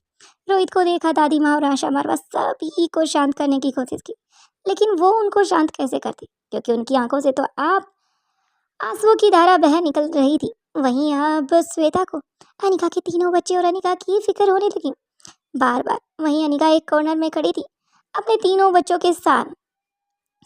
अब अनिका को यहाँ पर देखकर एक पल के लिए श्वेता हैरान, दूसरे ही पल क्योंकि उसके फेस पर कोई भाव नहीं थे। वहीं तीनों बच्चे बिल्कुल एक डम्मी बन चुके थे। ऐसा ही कुछ हाल अनिका का भी था। अनिका के शरीर पर काफ़ी जख्म और काफ़ी जख्म के निशान के साथ उसे अब ड्रेसिंग के साथ पट्टियाँ बांधी गई थी ताकि बिल्कुल नॉर्मल अनिका लगे। ये सब कारनामा भी खुद स्वाति मल्होत्रा द्वारा किया गया था। अनिका अब ही वहाँ पर आई थी, तभी श्वेता की नज़र और फिर अंजलि मामी की नज़र पड़ गई। ऐसे ही अब राजलक्ष्मी की नज़र पड़ी। वहीं अब श्रेया को जैसे ही अनिका दिखाई दी, अनिका वह रोकर उसके पास पहुंची। यहाँ पर अनिका की आंखों से आंसू तो नहीं थे, लेकिन आंखें पूरी तरह से लाल हो चुकी थी, मानो आंखों की पुतलियां सीधी हो गई हो। अनिका का अंदर इतना बड़ा दुख चल रहा हो, ये तो अनिका समझती थी। साथ में श्रेया से ज़्यादा बेहतर कौन समझ सकता है, क्योंकि उसे पता था आखिर जब पिछले इंसिडेंट में आकाश उससे बिछड़ गया था, आकाश उससे दूर हो गया था, उसे आकाश की वो यादें, वो बातें आज पूरी तरह से उसके तन बदन को छल्ली कर रही थी। वही दुख उसकी बहन, उसकी दोस्त पर आ गया है। आज अनिका उसी दुख से गुजर रही है जिस दुख से मैं गुजर चुकी, क्योंकि मेरे आकाश का मुझे यकीन था वो जरूर लौटेगा। लेकिन अनिका को तो मैं ये भी नहीं कह सकती, क्योंकि सामने रोहित की डेड बॉडी पड़ी हुई है, उसने उसे देख लिया है। अब वह अनिका से कहती है, अनिका आओ, दुख में शरीक हो। मैं नहीं चाहती तुम ऐसे शांत रहो, क्योंकि मुझे पता है मैंने आपने कितने मंथ ऐसे बेजान बुत बनकर निकाल दिए, शायद मुझे नहीं पता। अनिका का हाथ पकड़ के धीरे धीरे करके अब आगे की तरफ लेकर आया जाता है, जहाँ सभी हैरान थे। अब आशा मारवा और सुहासिनी मारवा दोनों की नज़र अब अनिका पर चली जाती है। अनिका के काफ़ी जख्म थे और काफ़ी जगह से खून भी बह रहा था, काफ़ी पट्टियाँ भी की हुई थी। वहीं भूमिका और प्रीति की नज़र भी अनिका पर चली जाती है। सभी अनिका को वहाँ पर देखकर पूरी तरह से हैरान थे। अनिका चल रही थी, लेकिन काफ़ी लड़खड़ा कर, मानो रोहित के साथ जब ये इंसिडेंट हुआ अनिका भी शायद उसी के साथ थी। लेकिन किस्मत और अनहोनी को भला कौन बदल सकता है। शायद अनिका बच गई और रोहित का इंसिडेंट हो गया। आसपास जितने भी लोग मौजूद थे, जितने भी लोग आए थे, उन सभी को यही यकीन हो गया था। शायद मीडिया पर भी यही बातें दिखाई जा रही थी। वहीं दूर बंद कमरे के अंदर एक बड़ी सी स्क्रीन पर एक व्यक्ति आराम से बैठा था। वहाँ का नज़ारा आराम से बारीकी से देख रहा था, साथ में काफ़ी खुश हो रहा था। लेकिन फिर वह दुख का आप दिखावा करते हुए, मुझे अनिका तुम पर दुख आ रहा है, साथ में तरस आ रहा है, मैं तुम्हारे साथ ये सब करना नहीं चाहता था, लेकिन बेटा तुमने तो मुझे मजबूर कर दिया ये सब करने में। लेकिन मैं अपने मंसूबे के आगे जो भी आएगा उसे मैं पूरी तरह से नष्ट कर दूंगा। यही मेरा तरक्की और सफलता की एकमात्र कुंजी है। इतना कहकर वह चुप हो जाता है, स्क्रीन को बंद कर देता है और दूसरी डायरेक्शन में बढ़ना स्टार्ट कर देता है। वहीं दूसरी तरफ मारवा हाउस के अंदर वही गाड़ियों का एक और काफिला है, जिसमें अब प्रासर परिवार से आए थे मुक्ता, साथ में आनंद प्रासर, उनके दोनों बेटे और दोनों बहू। मारवा हाउस के लॉन में धीरे धीरे लोग भर चुके थे। कोई रोहित की आखिरी बार देख रहा था तो कोई परिवार को दिलासा दे रहा था, लेकिन सभी दिलासे देने अब पूरी तरह से गवाह थे। वहीं सुहासिनी मारवा ने, जिसने उम्र के साथ साथ तजुर्बा और सारे दुख झेल चुकी है, वह इतनी आसानी से हार नहीं मान सकती थी, इसलिए वह अपने आप को कंट्रोल कर चुकी थी, क्योंकि उसे पता लग चुका था जो जा चुका है उसे वापस लेकर आया नहीं जा सकता, लेकिन जो पास में है उसे संभाला जरूर जा सकता है। कुछ ही देर में दिल्ली के कई बड़े बड़े बिजनेसमैन भी वहां पर आने लगे। महंगी कारों की कतार अब लग चुकी थी। सभी की आंखों में रोहित के लिए प्यार आज साफ झलक रहा था। रोहित मारवा की मामूली इंसान नहीं था, वह दिल्ली के बिजनेसमैन का बल्कि वर्ल्ड का सबसे बड़ा नाम था। अभी तक किसी को ये नहीं पता था कि रोहित ही किंग है। कई लोग उसे अपना प्रतिद्वंदी मानते थे, लेकिन उससे भी ज़्यादा लोग उससे सम्मान से देखते थे। वहीं उसी समय मारवा हाउस की बालकनी में अब तीनों बच्चों के चेहरे खड़े थे, आर्यन, अलेक्जेंडर और रिया। तीनों अपने पिता को नीचे देख रहे थे। रिया की आंखों से आंसू उतर चुके थे और बहना स्टार्ट कर गए। उसने धीरे से पूछा, भैया, पापा सच में वापस नहीं आएंगे? आर्या ने कोई जवाब नहीं दिया। उसने बस अपने छोटी बहन का हाथ कसकर पकड़ लिया, क्योंकि उसके पास कोई जवाब नहीं था। वह शांत रहा। ये सब बातें जहाँ सभी ये सब देख रहे थे, ये सुहासिनी मारवा के कानों से नहीं रुकी। उसके कानों में ये सब बातें आई, इसलिए अब उसे और भी हिम्मत मिल चुकी थी। उसे समझ आ गया था अब उसे क्या करना है। वहीं उसी समय मारवा हाउस के नीचे बनी हुई गुप्त लैब में एक स्क्रीन पर ये सब देखा जा रहा था। स्क्रीन के सामने कोई और नहीं बल्कि स्वाति मल्होत्रा खड़ी थी। उसकी आंखें शांत थी, लेकिन उसके चेहरे पर एक हल्की सी उदासी भी थी। उसने धीरे से स्क्रीन को छुआ। मुझे माफ करना, उसने बहुत धीमे से आवाज कहा। ये सब करना जरूरी है, क्योंकि वह जानती है कहीं दूर बैठा मास्टरमाइंड ये सब आराम से देख रहा होगा। उसे यही दिखाना चाहती है स्वाति। वहीं रोहित मारवा अब इस दुनिया में नहीं है। सच्चाई अब भी जिंदा थी, और बहुत जल्द ये सच्चाई शायद पूरी दुनिया के सामने बिल्कुल भी स्वाति मल्होत्रा नहीं लेकर आना चाहती थी। वहीं दूसरी तरफ कपिला अंडरग्राउंड लैब के ठंडी हवा मशीनों में धीमी धीमी आवाज गूंज रही थी। चारों तरफ चमकती हुई स्क्रीनें, नीली और हरी रोशनी। ऐसा लग रहा था जैसे ये कोई साधारण जगह नहीं, बल्कि भविष्य की और दुनिया की का एक हिस्सा हो। अनिका और लतिका दोनों नहीं कुछ पल वहीं खड़ी रही। उनकी आंखों में हैरानी साफ दिखाई दे रही थी। लतिका ने धीरे से फुसफुसाते हुए कहा, मोम, ये सब तो किसी इंटरनेशनल रिसर्च लैब जैसा लग रहा है। काफ़ी एडवांस टेक्नोलॉजी है। अनिका की नज़र हर मशीन को बारीकी से पढ़ने की कोशिश कर रही थी। उसकी वैज्ञानिक आंखें समझ रही थी कि तकनीक सामान्य नहीं है। कुछ मशीनें ऐसी थी जिन्हें बनाने के बारे में दुनिया के बड़े बड़े वैज्ञानिक अभी तक सिर्फ सोच ही रहे थे। लेकिन यहाँ जो मशीनें चल रही थी, अनिका के चेहरे पर धीरे से गहरी सोच उतर आई। ये संभव नहीं है, उसने बहुत धीमे से आवाज में कहा। अगर ये लोग सच में दुनिया से अलग हैं, तो इन्हें ये सब कैसे पता? इनके साथ कोई तो ऐसा इंसान है, या फिर वही मास्टरमाइंड जो ये सब रच रहा है, या कोई और, या फिर माँ साहब। लेकिन उसे इतना ज्ञान नहीं है। वहीं पीछे से किसी के कदमों की आवाज सुनाई दी। ठक ठक ठक ठक। आवाज बहुत शांत थी, लेकिन उसमें एक अजीब सा आत्मविश्वास था। लतिका ने तुरंत सतर्क हो गई। उसने मुड़कर पीछे देखा, और अगले ही पल उसके सांसें जैसे थम सी गई। दरवाजे के पास वही खड़ा था, कबीले का सरदार। लेकिन इस बार वो पहले जैसा नहीं लग रहा था। आज उसके चेहरे पर एक अजीब सी शांति और रहस्यमयी मुस्कान दिखाई दे रही थी। उसकी आंखें सीधे ही अनिका को देख रही थी, जैसे वो बहुत समय से इसी पल का इंतजार कर रहा। कुछ पल तक कमरे में सन्नाटा छाया रहा। फिर अनिका धीरे से उसकी तरफ मुड़ी। उसकी आंखों में सवाल थे, बहुत सारे सवाल। वो कुछ कदम आगे बढ़ी, ठहर कर बोली, अब तो बताओ। सरदार चुप रहा। क्या? अनिका ने गहरी सांस ली। उसकी आवाज थोड़ी सी कड़ी थी। तुम आखिर कौन हो, और ये सब सारी हाईटेक मशीनें कैसे? तुमने ये सब कहाँ से सीखा? उसकी आवाज पूरे लैब में गूंज रही थी। लतिका भी सरदार को गौर से देख रही थी। अनिका ने आगे कहा, जहाँ तक मेरी जानकारी है, तुम्हारा कबीला सदियों से दुनिया से अलग है। फिर भी तुम्हें ऐसी टेक्नोलॉजी का ज्ञान कैसे है जो दुनिया को अगले 50 साल बाद मिलेगी? आखिर तुम इंसान यहाँ पर टेक्नोलॉजी का इस्तेमाल कैसे कर पा रहे हो? कैसे? ये सब कैसे संभव है? कमरे में सिर्फ फिर से सन्नाटा छा गया। कुछ पल तक सरदार बस अनिका को देखता रहा, मानो उसे महसूस कर रहा हो, उसे समझने की कोशिश कर रहा हो। क्या वही इंसान है जिसके बारे उसे किसी उनकी माँ साहब ने कहा था? कुछ पल सरदार बस अनिका को ऐसे ही निहारता रहा। धीरे धीरे उसके चेहरे पर एक हल्की सी मुस्कान फैल गई। वो 2 कदम आगे आया। अब वो बिल्कुल सामने खड़ा था। उसने शांत आवाज में कहा, तुम वही हो? लतिका चौंक गई। क्या मतलब? सरदार ने फिर कहा, तुम वही हो जिसकी वजह से वो इंसान मौत को भी हरा कर वापस आया है। अनिका की आंखें अब सिकुड़ गई थी। उसका दिल एक पल के लिए जोर से धड़क उठा। कौन? उसने तुरंत पूछा। सरदार ने सीधा जवाब दिया। उसने पास रखी स्क्रीन की तरफ इशारा किया। अनिका और लतिका दोनों स्क्रीन की तरफ देख रुकी। जैसे स्क्रीन साफ हुई, उनकी आंखें फैल गई। स्क्रीन पर चेहरा दिखाई दिया। वो किसी और का नहीं, बल्कि रोहित का था। अनिका के मन में अब बिजली सी रौंद गई। सरदार ने फिर से कहा, तुम्हारी वजह से ही वो इंसान अभी तक जिंदा है, रोहित। अनिका का दिल जैसे एक पल के लिए रुक गया। उसकी आंखों में अचानक से बेचैनी उतर आई। फिर से उसने अपनी बात को बढ़ाया। कौन? सरदार की नजरें अब भी उसी पर टिकी थी। उसने हल्की मुस्कान के साथ कहा, जिसे तुम देखने आई हो इतनी दूर तक। लतिका की आंखें चमक उठी। वह तुरंत बोल पड़ी, आप रोहित की बात कर रहे हो? सरदार ने धीरे से सिर हिलाया। हाँ, कमरे में कुछ पल के लिए गहरा सन्नाटा छा गया था। फिर वह आगे बोला, ये शायद कुदरत का करिश्मा है कि वो बच गया। अगर उसकी जगह कोई और होता तो शायद प्लेन क्रैश से पहले ही अपनी जान गंवा चुका होता। अनिका अब उसे गहरी सवालिया नजरों से देख रही थी। उसके मन में एक साथ हजारों सवाल उठ रहे थे। वह कुछ कदम आगे बढ़ी। क्या तुम मुझे जानते हो?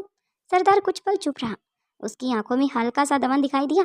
फिर उसने सिर हिलाकर ना कहा, लेकिन अगले ही उसने फिर सिर हिलाया, हाँ कहा। अनिका एक पल के लिए बिल्कुल समझ नहीं पाई ये क्या मतलब हुआ। उसने थोड़ी कड़ी आवाज में कहा, पहले ना फिर कहा, पहले ना करते हो फिर हाँ करते हो, इसका मतलब? सरदार हल्का सा मुस्कुराया। उसने शांत स्वर में कहा, मैं पहले उस इंसान को नहीं जानता था और तुम्हें भी नहीं जानता था। अनिका चुपचाप उसकी बात सुनती रही। सरदार ने आगे कहा, लेकिन माँ साहब ने मुझे सब कुछ बता दिया था। वो कौन है और वो तुमसे कितना प्यार करता है, वह कैसा इंसान है। ये सुनकर अनिका की आंखों में हल्की सी नमी उतर आई। उसने जल्दी से अपनी नजरें दूसरी डायरेक्शन में घुमा दी। सरदार की आवाज फिर गूंजी। शायद उसी प्यार के कारण वो अब तक जिंदा है। लतिका ने अपनी माँ का हाथ कसकर पकड़ लिया। वह भी अब पूरी बात समझने की कोशिश कर रही थी। सरदार ने धीरे से उनके पास आकर खड़े हो गए। उसने बहुत शांत स्वर में कहा, शायद रोहित को ये पता नहीं कि वो हमारे लिए क्या है। अनिका ने फिर उसकी तरफ देखा। क्या मतलब? सरदार की आंखों में इस बार एक अलग सी चमक थी। वो हमारे लिए एक बच्चे की तरह है। तुम्हें नहीं पता कि हमने वह यहाँ पर जितने दिन भी रोहित रहा है उसे एक पल भी ऐसा एहसास नहीं होने दिया कि वह हमसे अलग है। उसे अपने बच्चे की तरह रखा है। लतिका हैरानी से पूछा, बच्चे की तरह? सरदार ने सिर हिलाया, हाँ। और एक बच्चे में कि माँ बाप को उसकी सांसों की गिनती तक याद हो जाती है। उसके शब्दों में इतनी सच्चाई थी कि कुछ पल के लिए कमरे में फिर से गहरा सन्नाटा छा गया। फिर उसने अनिका की तरफ देखकर कहा, जब से तुम इस कबीले तक पहुंची हो तब से वो पूरी तरह से ठीक हो गया है। अनिका का दिल अब जोर से धड़कने लगा। क्या? सरदार ने शांत स्वर में कहा, हाँ, माँ साहब ने पहले ही कहा था जिस दिन तुम यहाँ आओगी उस दिन से उसकी हालत बदल जाएगी। अनिका की आंखों में अब सिर्फ एक ही सवाल था, वो भी ये। सरदार कुछ पल तक उसे देखता रहा। फिर उसने लैब के एक बड़े दरवाजे की तरफ इशारा किया। वह दरवाजा बाकी दरवाजों से बिल्कुल अलग था। मोटा स्टील और उस पर कई तरह के लॉक लगे हुए थे। सरदार ने धीरे से कहा, उस दरवाजे के पीछे वो इंतजार कर रहा है। अनिका का दिल जैसे जोर से धड़क उठा। उसके कदम खुद ब खुद दरवाजे की तरफ बढ़ने लगे। लतिका भी उसके साथ चल रही थी, लेकिन तभी सरदार की आवाज गूंजी, रुको। अनिका रुक गई। उसने पलटकर उसकी तरफ देखा। सरदार की आंखों में इस बार एक गहरी गंभीरता थी। उस दरवाजे के पीछे जो सच्चाई है वो शायद तुम्हारी कल्पना से भी बड़ी है। अनिका ने बिना डरे जवाब दिया, मैं सच्चाई से कभी नहीं डरती। सरदार हल्का सा मुस्कुरा दिया। फिर उसने धीरे से उस दरवाजे के पास जाकर एक घूंट डाला। पिप। मशीन की आवाज तेज हुई और लॉक खुलने लगा। टक टक टक टक। धीरे धीरे चरमराता हुआ दरवाजा खुलने लगा। जैसे ही दरवाजा थोड़ा सा खुला, अंदर से एक हल्की सी सफेद रोशनी बाहर आई। अनिका की सांसें तेज हो गई। उसने धीरे से दरवाजे के अंदर कदम रखा और अगले ही पल उसकी आंखें फैल गई, क्योंकि अंदर एक पारदर्शी मेडिकल चैम्बर था और जहाँ पर रोहित लेटा हुआ था।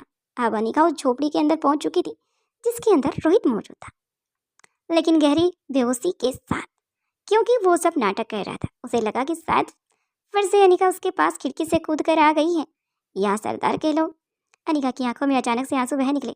उसके होठों पर बस एक ही शब्द निकला, रोहित। लतिका भी अपने डैड को देखकर सतम थी, क्योंकि वह उसके पास ही थी। लेकिन उसी पल मेडिकल स्क्रीन पर एक नया सिग्नल चमक उठा। अचानक से रोहित की उंगलियां हल्की सी हिली। ये सब अब वह कबीले का सरदार आसानी से देख पा रहा था बड़ी सी स्क्रीन पर, क्योंकि उसका यकीन कर पाना मुश्किल था, क्योंकि उसे अपनी बातों और माँ साहब की बातों पर यकीन तो था, लेकिन उसे समझ नहीं आ रहा था ये इंसान वो है या कोई और। लेकिन अनिका के वहाँ पर जाने पर अब रोहित पूरी तरह से उसकी बॉडी हिलने लग जाती है, उसकी आंखें खुलने लग जाती हैं। इसका मतलब माँ साहब ने सही कहा था, ये लड़की वही है। वहाँ से रोहित को देखने के बाद काफ़ी हद तक अब कबीले का सरदार समझ गया था, आखिर ये लड़की वही है जिसके बारे में सुहानी ने कहा था। अब फिर से वह अनिका को आवाज़ लगाता है। अनिका की नज़र और कान अब भी सरदार के पास था। अब धीरे से वह दरवाजे के दूसरी बार आ जाती है, वापिस से उस लैब के अंदर। वह जैसे ही पहले उनका इंतजार कर रहा था। उसकी आंखों में वही शांति और गंभीरता थी। अनिका कुछ पल तक उसे ही देखती रही, फिर उसके बाद कदम खुद ब खुद उसकी तरफ बढ़ गए। अब वह बिल्कुल उसके सामने खड़ी थी। उसकी आवाज़ इस बार पहले से ज़्यादा शांत थी। क्या तुम मुझे बताओगे आखिर माँ साहब कौन है? सरदार की नज़रें अनिका के चेहरे पर टिक गई थी। अनिका ने आगे कहा, और ये सारी हाई टेक्निक मशीनें तुमने कहाँ से सीखी, किससे सीखी? कुछ पल तक सरदार चुप रहा, जैसे वह अनिका की आंखों में कुछ पढ़ने की कोशिश कर रहा हो। अनिका ने मन ही मन एक ही शक बार बार उठ रहा था। उसने धीरे से कहा, क्या वो इंसान माँ साहब यानी कि दमयंती है, या फिर वो मास्टरमाइंड? सरदार ने गहरी सांस ली, फिर उसने आसमान की तरफ एक पल के लिए देखा, जैसे कोई पुरानी याद उसके मन में जाग रही हो। फिर उसे शांत स्वर में कहा, माँ साहब ने जो कुछ कहा है वो सब सच निकला। अनिका की भौहें हल्की सी सिकुड़ गई। सरदार ने उसकी तरफ देखकर कहा, उन्होंने कहा था तुम यहाँ तक जरूर आओगी, और तुम वापस आई। जब तुम यहाँ आओगी तो सच्चाई जानने के पीछे नहीं हटोगी। अनिका चुप रही, उसकी आंखों में अब सिर्फ दृढ़ता थी। सरदार ने कुछ कदम चलते हुए कहा, लेकिन इस कबीले का एक नियम है। वहीं लतिका उत्सुकता होकर उसकी बातें सुन रही थी। सरदार ने कहा, हम अपनी तकनीक और अपने रहस्य किसी को भी आसानी से नहीं बताते। अनिका ने तुरंत कहा, मैं सच जानना चाहती हूँ, चाहे इसके लिए मुझे कुछ करना पड़े। सरदार ने हल्की मुस्कान के साथ उसकी तरफ देखा, फिर बोलो, और शायद तुम सच जानने के काबिल भी हो। लेकिन अगले ही पल उसकी आवाज़ गंभीर हो गई। फिर उसने, पहले तुम खुद को साबित करना होगा। क्या तुम सच जानने लायक हो?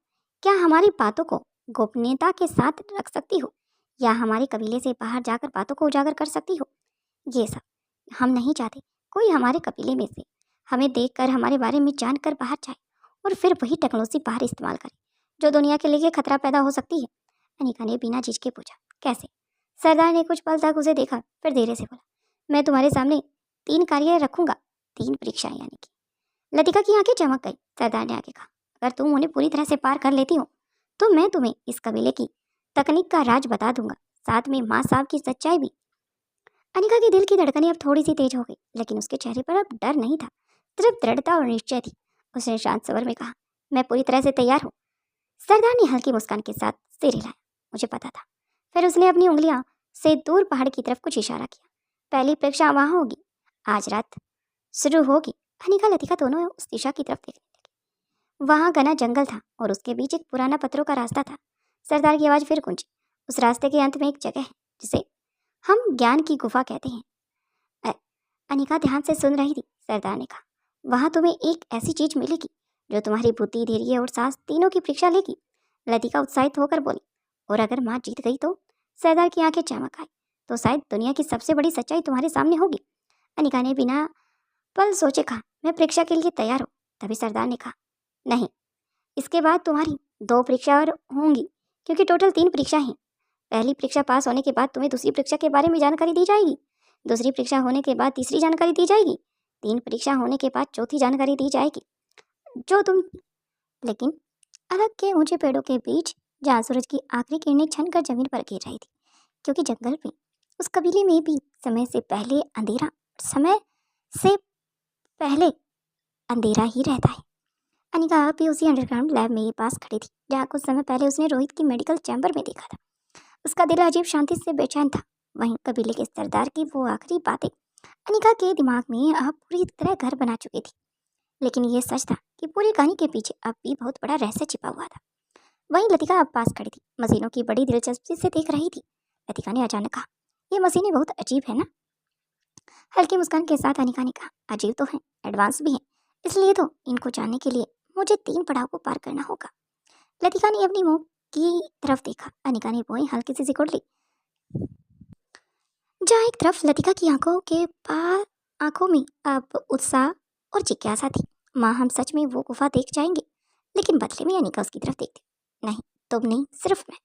लतिका ने धीरे से पूछा। अनिका ने हल्का सा मुस्कान किया, हाँ, लेकिन अभी नहीं, पहले हमें कुछ तैयारियां करनी होगी, क्योंकि वहां पर कुछ भी हो सकता है।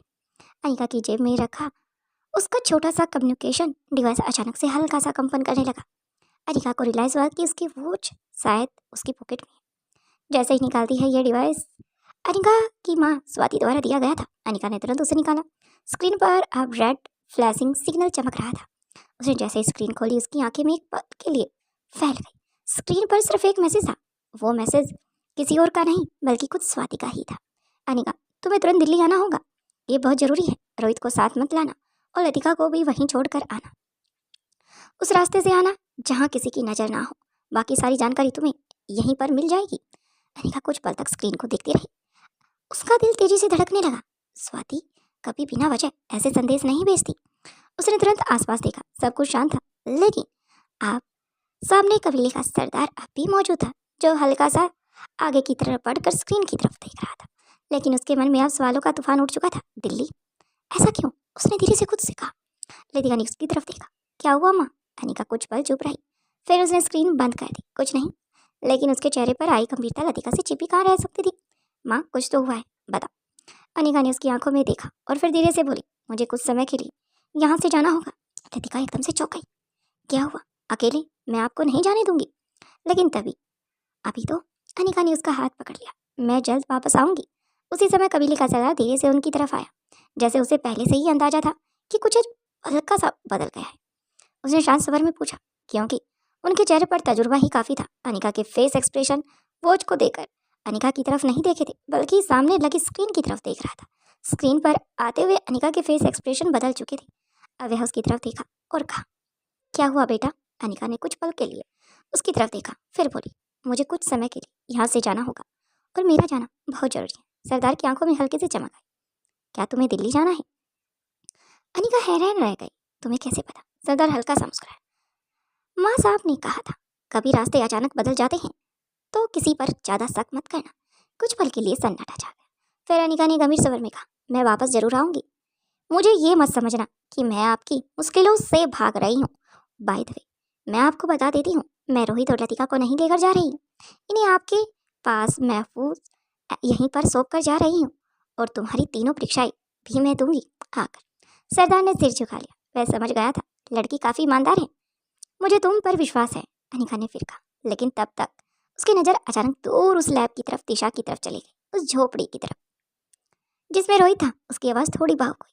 मेरे रोहित का ख्याल रखना, जैसे अभी रखा रहे हो आप सब। फिर उसने लतिका की तरफ देखा, और मेरी बेटी का भी। सरदार की आंखों में इस बार एक अलग सी नरमी थी। उसने गंभीर स्वर में कहा, हाँ, वो सिर्फ तुम्हारे नहीं हैं, अब हमारे भी हो चुके हैं। क्योंकि तुम दुनिया के लिए इतना सब करते हो, क्या मैं तुम्हारे लिए और तुम्हारे परिवार के लिए इतना भी नहीं कर सकता? फिर उसने कहा, मैं उनका ख्याल उसी तरह रखूंगा जैसे एक पिता अपने परिवार का रखता है। अनिका ने गहरी सांस ली, जैसे उसके दिल में एक बड़ा सा बोझ उतर गया। फिर उसने पूछा, मुझे वो रास्ता दिखा जो दिल्ली की तरफ जाता है। एक पल के लिए सरदार हैरान हुआ, क्योंकि अनिका को आए अभी कुछ समय ही हुआ था। उस रास्ते के बारे में कबीले के लोग भी ज़्यादा नहीं जानते। कुछ लोग, चुनिंदा लोग ही उस रास्ते के बारे में जानते। लेकिन अनिका को कैसे पता?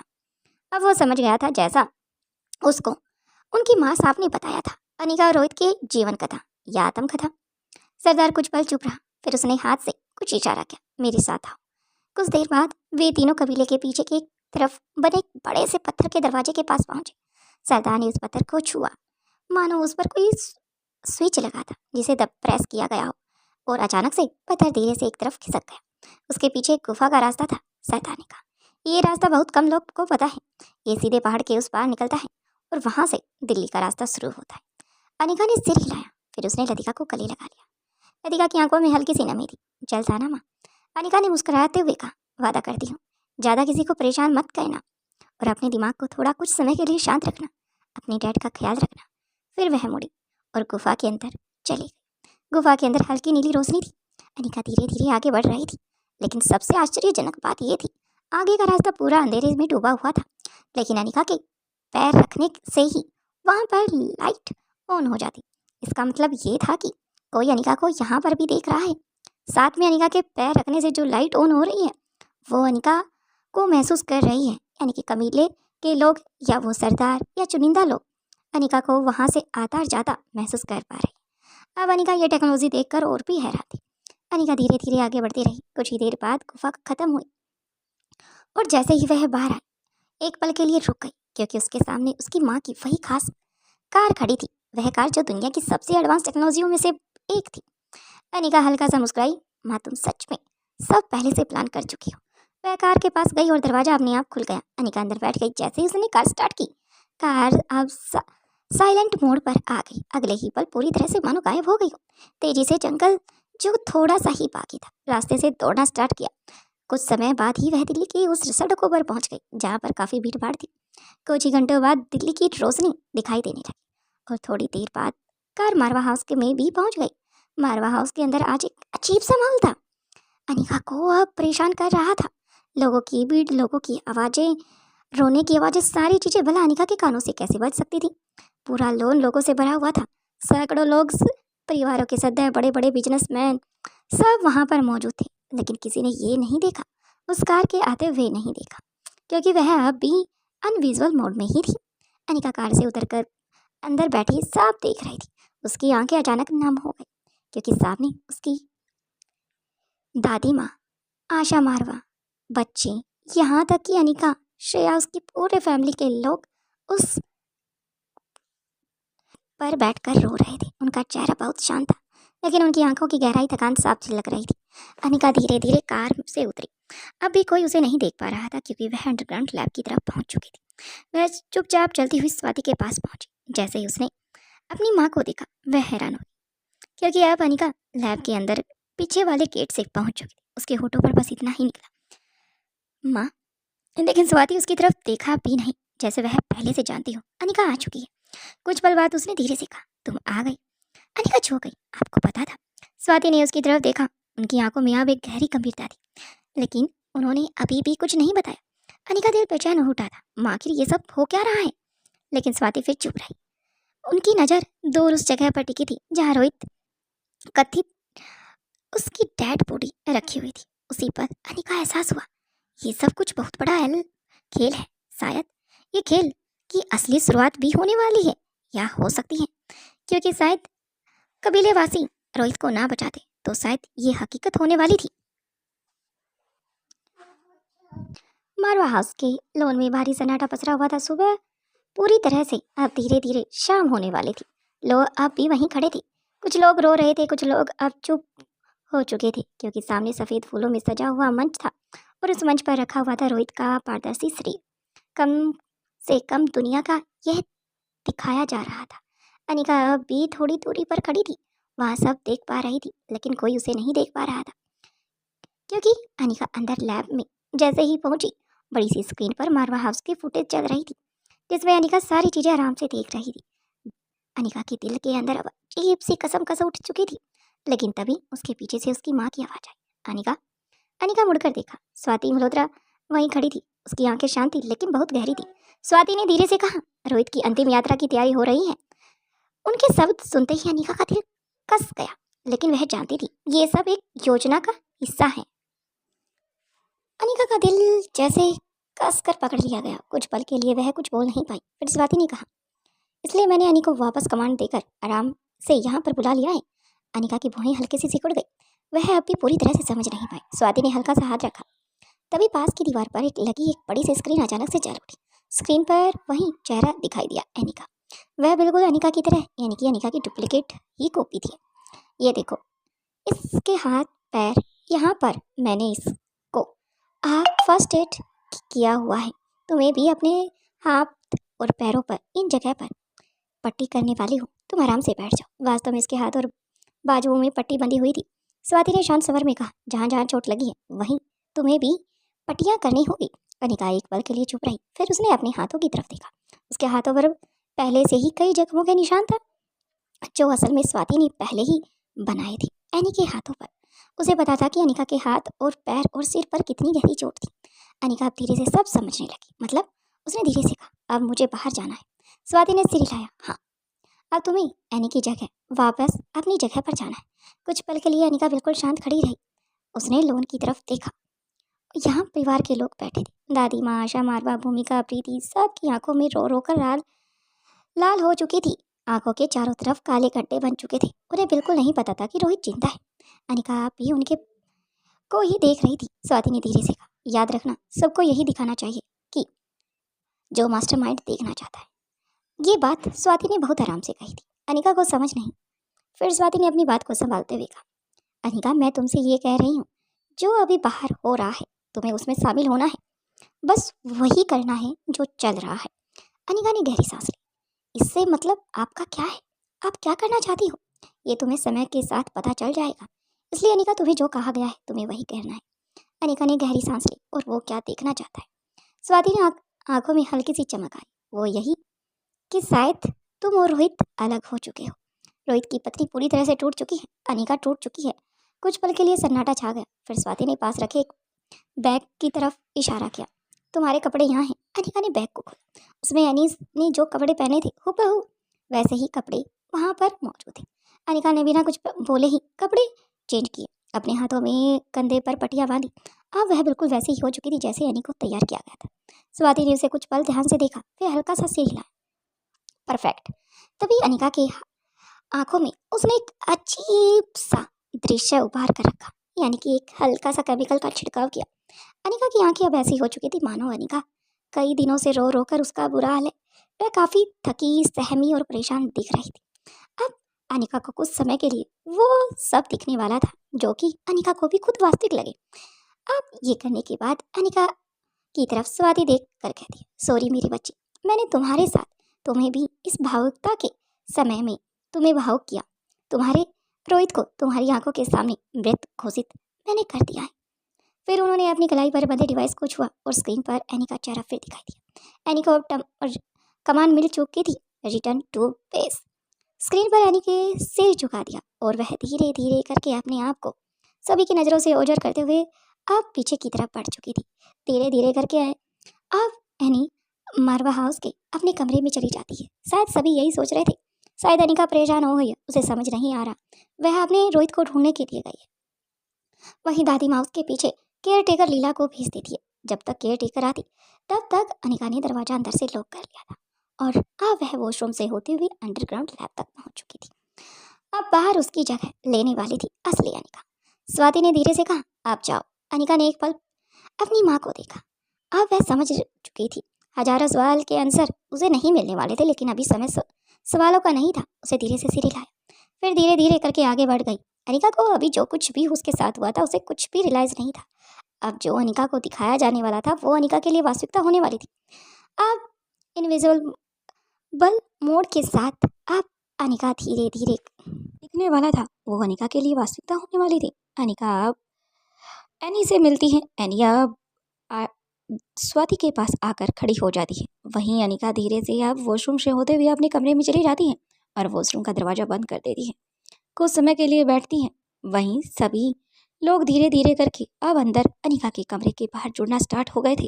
सभी को खतरे का आभास होने लगा था क्योंकि केयरटेकर लीला ने नीचे आकर दादी माँ को बता दिया था कि अनिका दरवाजा नहीं खोल रही, काफ़ी देर से अंदर गई है।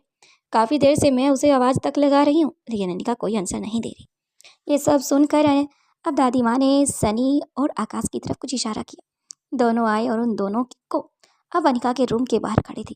जहाँ सनी भाभी कहकर पुकार रहा था तो आकाश दीदी कहकर, अनिका कहकर पुकार रहा था। क्या हुआ, जल्दी दरवाज़ा खोलो। दूसरे ही पल आकाश ने सनी को कुछ लगातार गूंज रही थी। रोहित की अर्थी फूलों से ढकी हुई थी, सामने रखी थी और उसके पास अनिका घुटनों के बल बैठी थी। जैसे ही उसने रोहित के चेहरे की तरफ देखा उसकी आंखों से आंसू अपने आप बहने लगे। उसने कांपते हुए हाथों से धीरे से रोहित का ठंडा माथा छुआ और अगले ही पल उसका दिल जैसे टूट गया। रोहित, उसके होठों से ये सब इतने दर्द के साथ निकला था कि पास खड़े लोगों के पास आंखें फिर से भर आई। असल में स्वाति ने कुछ देर पहले अनिका को वह खास कैप्सूल और खुशबू सुंघाई थी। उसका असर ये था कि इस समय अनिका के दिमाग में सच्चाई पूरी तरह से मिट चुकी थी। रोहित जिंदा है। अब उसे वही सच लग रहा था जो उसकी आंखों के सामने था। एक ठंडी सी निश्चल दे उसके पति की। अनिका रो रो कर बुरा हाल हो चुका था। उसके आंसू रुकने का नाम ही नहीं ले रहे थे। उसका सिर धीरे धीरे रोहित की छाती पर झुक गया था। तुम मुझे छोड़कर ऐसे नहीं जा सकते मिस्टर मारवा। उसकी आवाज़ टूट चुकी थी। मैं बच्चों को कैसे संभालूंगी। पास खड़ी दादी माँ अब और नहीं देख पा रही थी। वे तुरंत आगे बढ़ी और अनिका को पकड़ लिया। बस बेटी, अपने आप को संभालो। लेकिन अनिका जैसे खुद को संभाल ही नहीं पा रही थी। आशा वर्मा भी रोती हुई उसके पास आई। उन्होंने अनिका को अपने सीने से लगा लिया। बेटी, भगवान ऐसा किसी के साथ ना करे। चारों तरफ खड़े लोग यह दृश्य देखकर ज़्यादा टूटते हुए जा रहे थे। थोड़ी दूर खड़े आकाश और मयूर की हालत भी कुछ अलग ही थी।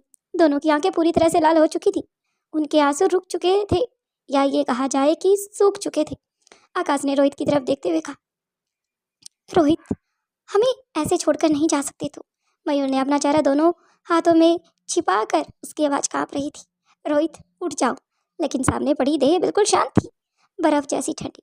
जैसे उसे दुनिया की कोई आवाज़ सुनाई ही नहीं दे रही हो। उधर भीड़ के बीच में ऐसे लोग भी थे जिन्हें किसी ने पहचान नहीं में थे। वे साधारण कपड़ों में थे, लेकिन उनकी नज़रें लगातार एक दिशा में थी, अनिका रोहित की डेड बॉडी पर। वे वही लोग थे जो मास्टरमाइंड द्वारा भेजे गए थे। उनमें से एक आदमी ने धीरे से अपने कान में लगे माइक्रोफोन से कहा, टारगेट कन्फर्म, रोहित मर चुका है। दूसरे ने धीमी आवाज में जवाब दिया। पत्नी की मानसिक स्थिति भी पूरी तरह से टूट चुकी है। उनकी नजरें अब भी अनिका पर टिकी हुई थी। उन्हें यही देखना था और वही देख रहे थे जो उनका मास्टरमाइंड देखना चाह रहा था। वहीं लगातार आप पूरी तरह से सभी लोगों को स्वाति मल्होत्रा लैब के अंदर बैठकर स्कैन कर रही थी। जो लोग अभी बोल रहे थे शायद वो स्वाति की नजरों से छुपे ना रहे। अनिका आप भी रोहित के पास बैठी थी। उसके आंसू रुकने का नाम ही नहीं ले रहे थे। तभी उसे पीछे से हल्की सी सिसकी सुनाई थी। अनिका ने मुड़कर देखा। वह उसके तीनों बच्चे आर्यन, अलेक्जेंडर और रिया, तीनों की आंखें अब सूज चुकी थी। उनकी उम्र छोटी थी, लेकिन दर्द बहुत बड़ा था। सबसे छोटी बेटी रिया, पापा, मम्मा, क्या हुआ इन्हें? ये फूलों से क्यों सजे हैं? ये सो क्यों रहे हैं? क्या इतने लोग हमारे घर क्यों आए हैं? अब ये देखकर तो दादी माँ और भी परेशान हो गई, क्योंकि बच्चों की मेंटल कंडीशन खराब हो चुकी। मैं अपने बच्चों को, अपने परिवार को ऐसे टूटते हुए नहीं देख सकती, क्योंकि मैंने रोहित के दादाजी से वचन दिया था तब तक मैं जिंदा हूँ उनका नाम, उनका परिवार ऐसा ही बना रहेगा। वहीं ये सब बातें सुनकर अनिका के दिल जैसे फट ही गया। उसने तुरंत अपनी बेटी को सीने से लगा लिया। पापा हमें छोड़कर नहीं जा सकते बेटा। वह रोते हुए अब रिया को चूमने लगी। पूरा माहौल अब और भारी हो चुका था। किसी की भी आंखें सूखी नहीं थी। तभी एक बुजुर्ग पंडित धीरे से आगे आया। उन्होंने शांत स्वर में कहा, समय हो गया है, अंतिम यात्रा शुरू करनी होगी। ये सुनते ही माल और भी ज्यादा भारी हो गया। अनिका का दिल जैसे फिर से टूट गया। नहीं, उसने रोते हुए रोहित का हाथ पकड़ लिया। उन्हें मत ले जाओ, मेरे रोहित को मत लेके जाओ। रोहित अनिका के बिना नहीं रह सकता और रोहित के बिना अनिका नहीं रह सकती। लेकिन रश्मि अपनी जगह थी। कुछ लोगों ने धीरे से रोहित की अर्थी को उठाया। वहीं सनी, लक्ष्य, मयूर, चिराग सब अब वहीं पर खड़े थे। कुछ लोगों ने धीरे से रोहित की अर्थी को उठा लिया था। अनिका ने पकड़ ढीली पर हो गई और अर्थी धीरे धीरे ऊपर उठ गई। उस पल मारवा हाउस मौजूद इंसान की आंखों से आंसू बह रहे थे। शायद आप सब जो स्टोरी सुन रहे हो, आपकी भी आंखें नम हो गई होंगी। कमेंट कर जरूर बताना। वहीं राम नाम सत्य है, राम नाम सत्य है की आवाज़ धीरे धीरे गूंजने लगी। मारवा हाउस के अंदर ये गूंज एक भयानक किलकार की तरह अब गूंज उठी थी। उन्हें नहीं पता था कि ये राम नाम सत्य की आवाज़ उनके दिल और दिमाग से कब पूरी तरह से मिटेगी। धीरे धीरे करके अब आगे की तरफ बढ़ना स्टार्ट कर देते हैं। वहीं दूसरी तरफ अब मास्टरमाइंड के व्यक्ति भी अब आगे की तरफ बढ़ चुके थे। उनकी आवाज़ धीरे धीरे गूंजने लगी थी। आकाश, मयूर, अर्थी के आगे चलने लगे। उनकी चाल भी लड़खड़ा रही थी। पीछे पूरा परिवार चल रहा था, साथ में उनके दोस्त, मित्र, बिजनेसमैन, आसपास के जिस भी व्यक्ति को रोहित के बारे में पता चला वो उनके दुख में शरीक होने के लिए आ गया। अनिका को दादी माँ आशा मारवा संभालते हुए भी थी, क्योंकि उसका रो रो कर बुरा हाल हो चुका था। उसकी आंखों में अब भी बस एक ही सवाल था, क्यों? उधर भीड़ में खड़े मास्टरमाइंड के लोग अब भी सब देख रहे थे। उनमें से एक ने फिर धीरे से कहा, सब कुछ योजना के अनुसार हो रहा है, लेकिन उन्हें पता था कि जिस डेड बॉडी को वो देख रहे हैं वह असली है या नहीं। अभी उन्हें असली ही लग रही थी। इस समय हजारों किलोमीटर दूर एक गुप्त अंडरग्राउंड लैब धीरे धीरे होश में आने वाला था रोहित। वहीं दूसरी तरफ धीरे धीरे करके अब वे मारवा हाउस से निकल चुके थे। सड़कों पर और जहाँ कब्रिस्तान था वहां तक लोगों की संख्या इतनी थी कि खत्म होने का नाम ही नहीं ले रही थी। वहीं रास्ते पर जब उस सड़क से होते हुए, उस गलियारे से होते हुए जब सभी व्यक्ति आगे की तरफ बढ़ रहे थे, तभी मिठू वहीं पर खड़ा मौजूद था। आज से पहले मिठू ने कब्रिस्तान के अंदर इतने ज़्यादा लोगों को कभी नहीं देखा। मानो कोई नेता या फिर कोई इतना बड़ा व्यक्ति जो आज जिसकी मौत हुई है, शायद आज से पहले कभी शमशान घाट के अंदर इतने व्यक्ति नहीं थे। यानी कि जहाँ तक उसकी नज़र जा सकती थी वहाँ तक व्यक्ति थे। अब मिठू काफ़ी परेशान भी हो रहा था, क्योंकि उसका घर ठीक वहीं पर ही था जहाँ पर शमशान घाट था। ये देखकर एक पल के लिए हैरान था, लेकिन वह किसी से पूछ भी नहीं सकता था। इसलिए मिठू अब एक अपने खुफिया रास्ते के साथ अब उधर की तरफ देखने लग जाता है। साथ में एक पेड़ के ऊपर चढ़ जाता है जहाँ पर उस व्यक्ति को अब दाह संस्कार किया जा रहा था। वहीं आर्यन और अलेक्जेंडर भी आज बच्चों को यहीं पर लेकर आए थे, लेकिन वह पीछे खड़े थे। उन्हें अंतिम अग्नि नहीं, बल्कि अंतिम अग्नि को सनी द्वारा दी जाने वाली थी। अब आराम से मिट्टू ने जैसे ही रोहित का चेहरा देखा, पल भर के लिए उसे वो सब याद आने लगा कि सुहानी उसकी बहन की, वही एंगेजमेंट वाला दिन, उससे बात करना, यहाँ तक कि उसे एक बड़ा बिजनेसमैन होने का वादा करना, एक अच्छी अच्छी नसीहत देना, यहाँ तक कि उसने अपनी नसीहत भी उस व्यक्ति को दी थी। लेकिन उसे नहीं पता था कि आखिर ये इंसान है कौन। ना उसे अब पता था, लेकिन अब उसे इतना समझ आ गया था कि सुहानी की एंगेजमेंट के दिन जिस व्यक्ति से वो इतनी देर तक बात करता रहा, आज वो व्यक्ति जिंदा नहीं है। आखिर क्या हुआ उसके साथ? क्योंकि मिट्टू को याद आ रहा था वो काफ़ी दिखने में भी हैंडसम था, उसकी हाइट भी अच्छी थी, उसकी मस्कुल बॉडी थी, एंड उसके पास उसके स्टाइल से पता भी चल रहा था कि आखिर उसके पास पैसा भी ज़्यादा ही था। और शायद आज मिट्टू को पता भी लग गया था, आज उसे ये भी पता लग गया था कि वास्तव में वो इंसान दिल का काफ़ी अच्छा था। पैसा हो या ना हो, लेकिन दिल का बड़ा अच्छा था, क्योंकि उसके दाह संस्कार पर इतने सारे व्यक्ति आए हैं, आज से पहले कभी नहीं। ना चाहते हुए मिट्टू की आंखों से भी आंसू बहने लगे। धीरे धीरे करके अब वह उस पेड़ से नीचे उतर कर अपने कमरे में आकर आराम से बैठ जाता है और आराम से अपनी स्टडी चेयर पर अपना बैठकर और साथ में टेबल पर सिर झुकाकर रोना स्टार्ट कर देता है। उसे खुद समझ नहीं आ रहा था, जिस व्यक्ति से वो मात्र कुछ समय के लिए मिला था, उसके लिए उसके अंदर इतना दर्द कैसे हो सकता है। लेकिन अब उसे ये भी समझ में आ गया था, अगर वो व्यक्ति इतना अच्छा है, जो उसके साथ काम करते हैं, उसके साथ रहते हैं, तो भीड़ तो यहाँ पर उमड़ना नॉर्मल सी बात है। वहीं दूसरी तरफ कबीला, घने जंगल के बीच उस कबीले में रात समय से पहले हो जाती है, धीरे धीरे शांत हो चुकी थी। हवा में मिट्टी और जंगली फूलों की हल्की सी खुशबू घुली हुई थी। कबीले की झोपड़ियों के बाहर जलती मसाले रोशनी और टिमटिमा रही थी। उसी कबीले की एक झोपड़ी के अंदर हल्की पीली रोशनी एक लकड़ी का बिस्तर रखा हुआ था। उस बिस्तर पर जहाँ रोहित मारवा लेटा हुआ था, उसके सीने में हल्की सी पट्टियाँ भी बंधी हुई थी। कुछ देर पहले वह बेहोश था, लेकिन अब उसकी उंगलियां धीरे से हिलने लगी थी। वह बैठ जाता है और पास बैठी लतिका की तरफ देखने लग जाता है। लतिका भी चौंक जाती है, वह अपने पिता के बिल्कुल पास बैठी थी। उसकी आंखें लगातार रोहित के चेहरे पर देखे जा रही थी। अचानक रोहित की पलकों में हलचल हुई और धीरे से उसकी आंखें खुल गई। कुछ पल तक उसे समझ ही नहीं आया कि वह कहाँ है। छत की तरफ देखते हुए उसने गहरी सांस ली, फिर धीरे से सिर घुमाया। अगले ही पल उसकी नज़र सामने बैठी अपनी बेटी पर पड़ जाती है, लतिका। दोनों की आंखें एक दूसरे से मिल जाती हैं और लतिका की आंखें अचानक से चमक उठती हैं।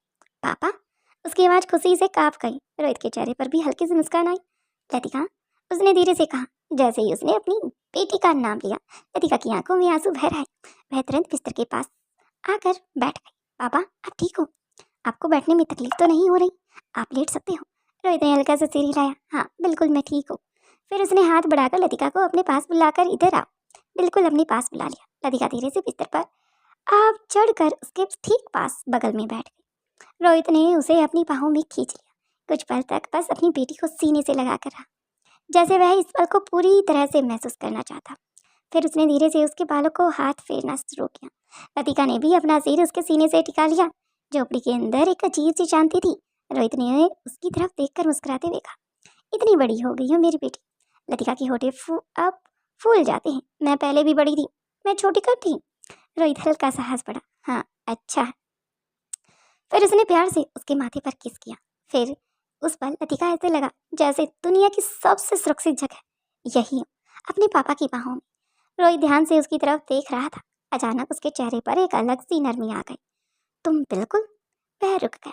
लतिका का उत्साह से पूछने लगी, मैं बिल्कुल कैसी हूँ? रोहित ने मुस्कुराते हुए कहा, बिल्कुल अपनी मम्मा अनिका पर हो। लतिका हल्का सा मुस्कुरा दी। फिर रोहित ने थोड़ा सा सख्त बनने की कोशिश की, लेकिन एक बात बताओ। लतिका तुरंत चौंक गई। क्या? रोहित ने नकली गुस्सा दिखाते हुए कहा, तुम यहाँ अकेले कैसे घूम रही हो? और तुमने खाना खाया या नहीं?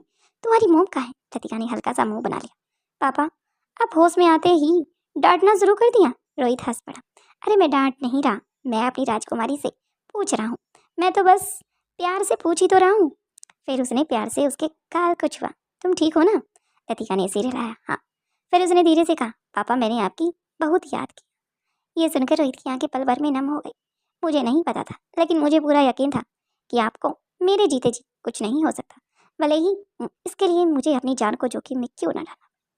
इतना कहना ही था कि रोहित ने लतिका का फेस अपनी तरफ करते हुए कहा, नहीं बेटा, हर माँ बाप का फर्ज होता है कि वह अपने बच्चों को सेफ रखे, और वही तो मैं कर रहा था। लेकिन तुम अभी ये कहना कभी मत कहना कि भले ही तुम्हारी जान मेरे सीने में बसती है, मेरे चारों बच्चों की जान मेरे सीने में बसती है। अगर तुम्हें कुछ हुआ तो शायद मेरे सीना ही धड़कना बंद हो जाएगा। उसने तुरंत फिर से गले लगा लिया। मैं भी। कुछ पल दोनों वैसे ही बैठे रहे। रोहित ने थोड़ा फिर हटकर उसकी आंखों में देखा, फिर डर नहीं लगा। लतिका थोड़ी देर सोच रही थी, बोली, थोड़ा लगा था पापा, लेकिन मुझे पता था। रोहित ने पूछा, क्या? लतिका मुस्कुराकर, मेरे पापा इतने जल्दी हार नहीं मानेंगे। रोहित की आंखों में गर्व और चमक दोनों थी। साथ में मेरी मोम कभी मेरे पापा को कुछ नहीं होने दे सकती। उसने फिर से उसके बालों में सहलाया। स्मार्ट हो गई हो तुम, लतिका। अपनी मोम के साथ रहकर लतिका ने तुरंत हाँ कहा। अम्मा कहती है मैं उनकी तरह ही हूँ। रोहित हंस पड़ा। हाँ बिल्कुल। फिर उसने मजाक से कहा, बस गुस्सा थोड़ा कम है तुम्हारा। लतिका ने तुरंत जवाब दिया, गुस्सा तो आपके जैसा है। दोनों हंस पड़े। झोपड़ी के बाहर हवा धीरे धीरे बह रही थी। अंदर काफी समय बाद एक पिता और अपनी बेटी के साथ इतने करीब बैठकर मौका मिला था। वहीं कबीले का सरदार ये सब देख रहा था। साथ में उसकी आंखें भी नम हो गई थी। वहीं रोहित उसे बस देखे जा रहा था, जैसे वह हर पल अपनी दिल में सजा लेना चाहता हो, क्योंकि आज पहली बार उसे अपनी बेटी इतने करीब से देखने का मौका मिला था। और उस पल उसे एहसास हो रहा था कि उसकी दुनिया सच में किसी खूबसूरत इंसान की तरह ही है। झोपड़ी के अंदर अब माहौल थोड़ा हल्का हो गया था। रोहित और लतिका कुछ देर बातें करते रहे। बाहर जल्दी मसालों रोशनी झोपड़ी की दीवारों हल्की हल्की परछाई बनती रही। रोहित अब भी लकड़ी के बिस्तर पर आधा टेक लगाकर बैठा हुआ था। लतिका उसके पास बैठी थी। उसका सिर अब भी कंधे से लगा हुआ था। अभी वह उसके हाथों से कुछ देख रही थी कि उसके डैड को कितनी चोट लगी। उसके बाद अब एक औरत आकर खाने की प्लेट लेकर आती है। अब वह अपने हाथों से अपने डैड को खिलाती है। तभी रोहित अपनी बेटी को खाना खिलाता है। कुछ देर तक खाना खाने के बाद रोहित उसे बस देखते जा रहा था। इतने सालों पहले बार उसने अपनी बेटी को इतने करीब से देखा था, क्योंकि पहले उसे कभी मौका ही नहीं मिला था। उसने फिर से प्यार से उसके बालों में हाथ फेरा। तुम बिल्कुल अपनी मम्मा जैसी हो, उसने हल्की मुस्कान के साथ कहा। लतिका मुस्कुरा दी, लेकिन उसी पल रोहित की आंखों में अचानक से एक सवाल उभर आया। उसने धीरे से पूछा, वैसे तुम्हारी मम्मा है कहाँ? लतिका का चेहरा एक पल के लिए बिल्कुल शांत हो गया। उसकी उंगलियां जो अभी तक रोहित की हथेली को देख रही थी, अचानक से रुक गई। उसने नजरें झुका दी। रोहित ने गौर से देखा। क्या हुआ लतिका?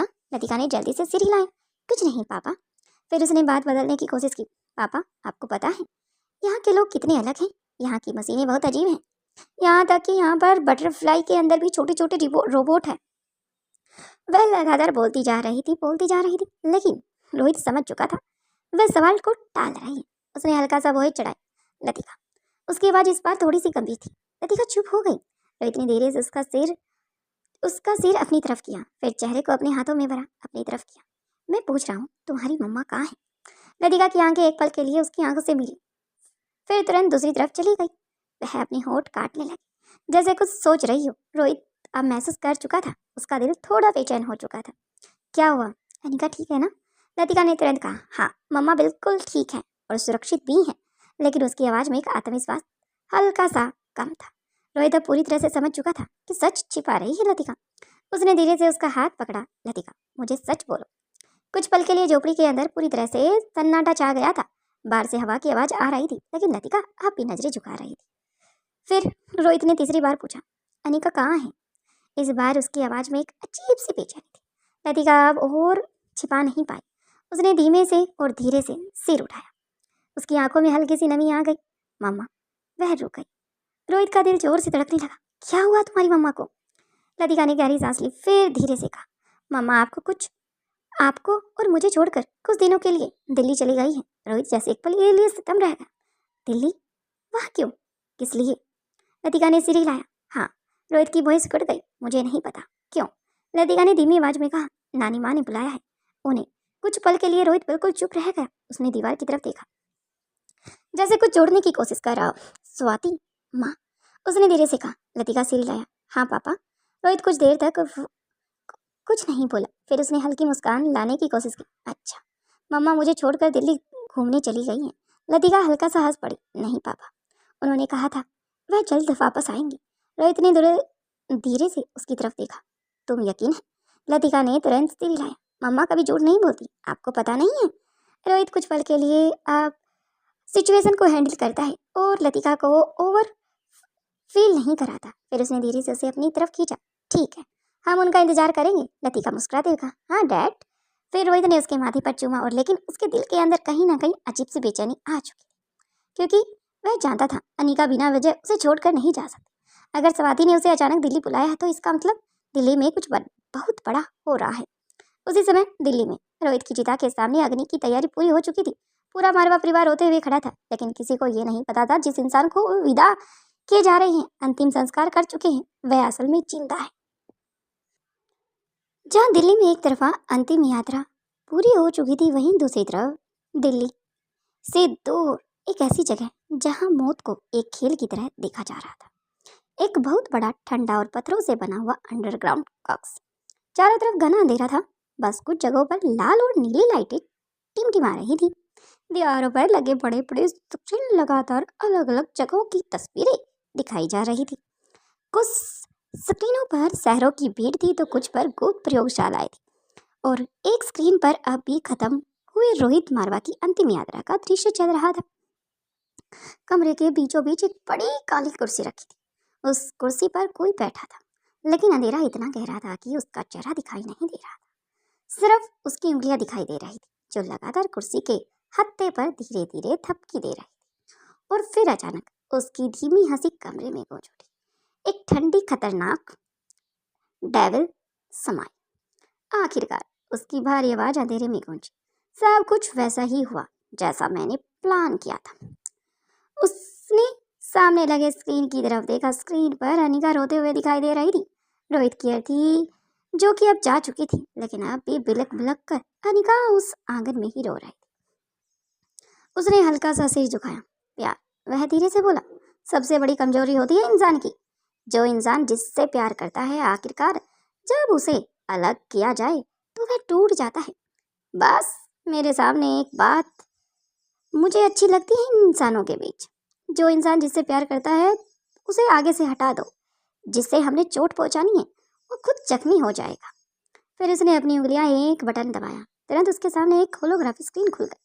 उस पर कई चेहरे दिखाई देने लगे। वही लोग थे जो मारवा हाउस की भीड़ के बीच खड़े होकर सब देख रहे थे। उसने शांत स्वर में कहा, तुम सबका काम खत्म हो चुका है। स्क्रीन के उस पार खड़े लोग तुरंत सीधे हो गए। अब तुम्हें वहां से रहने की जरूरत नहीं है, वापस लौट आओ। उसने एक आदमी बोला, सर आगे आदेश है क्या? अंधेरे में बैठा वह व्यक्ति हल्का सा मुस्कुराया। अगला मिशन शुरू करो। मारवा परिवार और कुलेरिया परिवार अब हमारे लिए कोई मायने नहीं रखते। उसकी आवाज बिल्कुल ठंडी थी। हमारा आदेश पूरा हो चुका है। उसने हाथ का इशारा किया और अगले ही पल स्क्रीन बंद हो गई। कमरा फिर से अंधेरे में डूब गया। कुछ पल तक बिल्कुल सन्नाटा रहा। फिर अचानक एक दर्दनाक चीख पूरे कमरे में गूंज उठी।